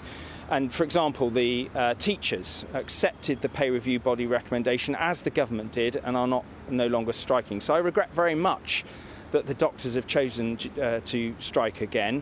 I totally recognise that this has a negative impact on patients' experience with operations being postponed, but we can't have settlements that are inflationary and are out of kilter with what was recommended to government by that independent pay review body. Mr Glenn, on the topic of illegal immigration, of course you will know the 100,000 mark was reached yesterday. 16,000 so far this year, 750 yesterday alone. The next 2 days looking like more of the same. Rwanda, not a single flight has left yet to deport people. The Bibi Stockholm, we have a ludicrous situation where people are saying they're scared of water to get on board it. Yet the Tories are blaming Keir Starmer, you're blaming the lawyers, you're blaming his cronies, you're blaming the ECHR. Would you agree with Conservative Deputy Chairman Lee Anderson when he told Nigel Farage on GB News this week that the Tories have failed on immigration? What I would say is that we have a plan, we're executing that plan. We have a legal challenge on the Rwanda partnership to resolve in the autumn. We've passed the legislation. Just last week, Rob Jenrick and the Home Office agreed new arrangements with Turkey. We have diplomatic arrangements with France and Albania, which the ones with France have reduced the number of crossings that have taken place. This is a challenge across Europe. We've seen a 30% increase in illegal immigration across Europe as a whole, and we are doing our very best to deal with it. But it is complex and it needs a number of interventions in that diplomatic space, but also we need to resolve the legal challenge so that we can enact the legislation properly that we passed just before recess started 3 weeks ago. And then on to one of the other issues that we just heard the latest news on just shortly. And as Chief Secretary to the Treasury, clearly you're interested in this. GDP, the GDP figure has increased by 0.2%. How do you read that? Well, what I say is that shows that the UK economy is far more resilient than was anticipated at the start of the year. The IMF upgraded the predictions for the UK economy by growth rate by 0.7%. That was almost unprecedented And the figures today show that resilience and demonstrate that judgment to be correct. If you look at the figure in June, the month of June alone, it was up 0.5%. But we are walking a careful path as we deal with significant inflationary pressures that we haven't seen for a very long time in the UK economy. And obviously we want to avoid a recession, but we also want to get inflation down. Next week we will have the latest inflation figures. We saw that go down meaningfully last month, and we hope that pattern will be continued. So there's no complacency. Obviously I would like growth to be higher, but that's very difficult to secure when you've got high inflation. But what we are doing across the economy with the interventions that we made in the spring budget, and we will make further interventions in the autumn statement, is set those conditions for resilient higher growth levels when we've got rid of inflation from the economy. OK, John, Rishi's 5 pledges to halve inflation, to grow the economy, debt falling, NHS waiting lists going and small boats crossing. How do you think you're doing? Well, I'm not commentating. We're at half-time. When it's finished at the end of the year, we will be able to make a fair judgment on that. When he started, there was a lot of cynicism from some quarters saying that they were deliberately picked to be easily achievable.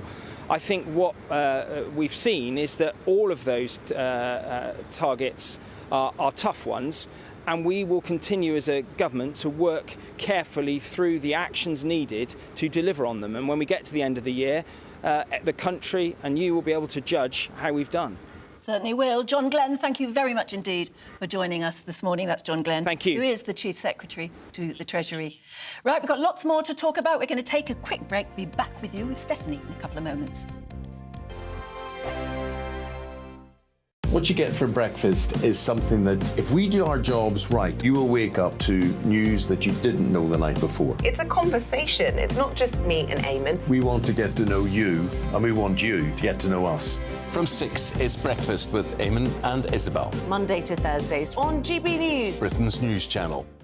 Westminster is going around in ever-decreasing circles, followed by the media. Britain is broken.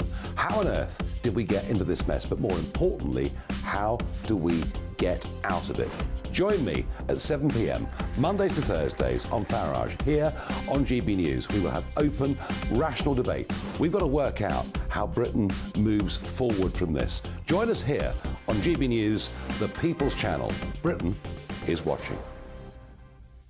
When the news happens, it happens here. And really important breaking news. Breaking news this morning. On TV, radio and online, the news starts here on Britain's Newsroom. All the biggest stories and the answers that you need from across the UK and beyond. Join Britain's Newsroom from 9:30 on GB News. The People's Channel, Britain's news channel.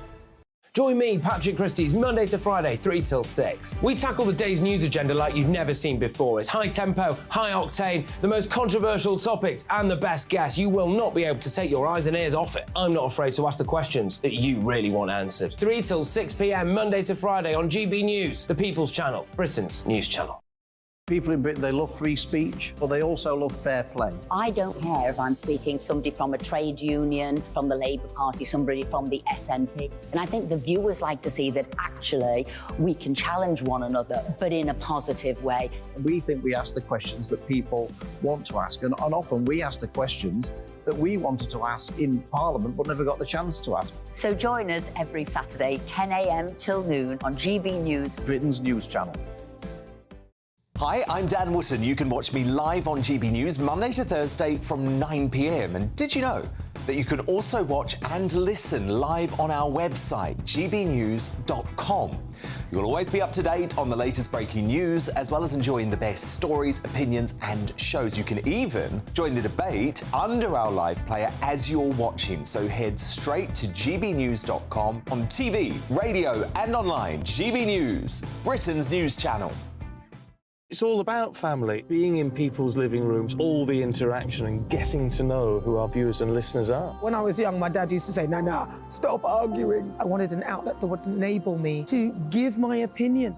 People are going through a really hard time right now, and I know that you don't feel like you're being listened to by the establishment. I came to GB News because it's the people's channel and I want the audience to have their say on the events of the day. We're dynamic. We do something different. Democracy shows that the wisdom of the nation is in its people. I get to travel to find out what the story is from a personal perspective. The British people aren't fools. We know when we're not being told the full story. We've got to work out how Britain moves forward from this. Is the best country in the world. The establishment had their chance. Now we're here to represent your views. Britain's watching. Britain's watching. Britain's watching. We're proud to be GB News. The People's Channel. Britain's news channel.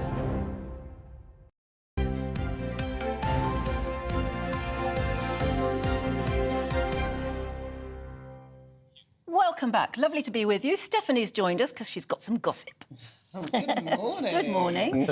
I love this story about Noel Gallagher. I know. Noel Gallagher, he's 56 years old and he's admitted that he started forgetting the lyrics to Oasis songs. He says he's on stage and he has a bit of a brain fog and he's kind of admitted that he's soon going to have to be using a teleprompter to help him remember what he needs to say. He's not the first person in the music industry to admit that they've forgotten their lyrics. Someone like Paul McCartney, 81, he says 3 years ago he had to start using it because some of the Beatles songs are 50 to 60 years old. Even though fans might know it word for word, I think, you know, these performers, they go all around the world. They're performing so many different times, different time zones, different songs. It's easy to forget it. And, you know, you even have someone like Barbara Streisand. She doesn't only use the teleprompter for words. She uses it as well for chats. Yeah, yes. I've got to say... I went to see Barbara Streisand. Oh, yeah. 3 times, actually. Yeah. And, yeah, she has this enormous teleprompter up in the gods. And it was all the lyrics to all her songs. It doesn't surprise me, but she got very, very nervous because apparently once in London she forgot her words on stage and she swore she'd never come back to London to sing again because she just couldn't face it. And in the end, they came up with a teleprompter for her. I can understand how it feels for them because you've got so much going on in your minds, let alone performing in front of thousands of people, the pressure. Well, I've got to say, as somebody who was an enthusiastic participant of the Britpop years, I'm surprised that Noel can remember his name, let alone the lyrics. Now, it's going down the Joe Biden route, and I think fair play to him because if he gets the lyrics wrong, he'd get coated off for it. Definitely. At least this way, it's his safety net. It is. I tell you what, it was funny that I presented Miss World in 1985 at the Royal Albert Hall, and Tony Bennett was the halftime act. And he was singing Let It Be, Paul McCartney's Let It Be. And he had cue cards, and it was Let It Be. And there was a floor manager holding up cards, Let It Be, another one, Let It... There were about 5 Let It Be's in a row because he didn't know the words to Let It Be I think it's a skill, actually, to see, like what you guys do, it's like having that teleprompter and then making it look as natural as possible. I think it's a good thing. Were you going to say Elton John has one? Well, Elton John, for his final performance at Glastonbury, which was his last ever show in the UK, he used a teleprompter to help him with his lyrics, but he got slated for that, actually. I thought, no, this is a big show for him. He wants to make sure it's right. It's about being professional, isn't it? Well, he gets slated if he forgot it, and he gets slated for using it. I'd rather get it right and get slated. Strictly lineup now. It's latest star is Annabelle Croft, former tennis player. She only lost her husband 3 months ago to cancer, so she's saying that she's hoping that she can receive some joy or find some joy through dancing. So it's going to be quite a challenge for her, I think, mentally, to know that she's going through this grief. But I think going on the Strictly Dance Floor should lift some spirits. And maybe Les Dennis is the name we're banking on as the final name to complete the lineup. Has he not been? I thought people were talking about him. No, because he was in Coronation Street. There was a lot of contracts which stopped him from going on Strictly. So now he's left. He might be the final one. Anyway, that's it today from us on Breakfast on GB News. Up next, it's Britain's Newsroom with Tom and Ellie. That's right, we've got such a big show coming up today, and kicking it all off, we'll be talking, of course, about these strikes. £1 billion cost to the NHS. The head of NHS providers saying that this might put the NHS on the brink. We're also going to be talking about a teenager in Leeds who was arrested after saying that the police officer looked like her lesbian grandmother. We'll be talking about that after the weather. A brighter outlook with Boxed Solar. Proud sponsors of weather on GB News. Hello there, I'm Greg Dewhurst. Welcome to your latest GB News weather. The day ahead, plenty of sunny spells, though we will see a scattering of showers move in, and still feeling quite warm in the east. And looking at the picture first thing, a lot of cloud around, some mist and murk, some drizzle in places, but this should slowly lift and break to allow sunny spells for most of us, though then this will allow the scattered showers to develop, particularly across the north and the west. Some of these could be heavy at times, perhaps some thicker cloud and showery rain pushing into southeast England for a time too. Across the southeast, still warm in any sunshine, highs around 27. A little fresher further north and the west, temperatures in the low 20s, with that southwesterly wind picking up as this area of low pressure starts to move in from the Atlantic. So we'll see an increase in showers and spells of rain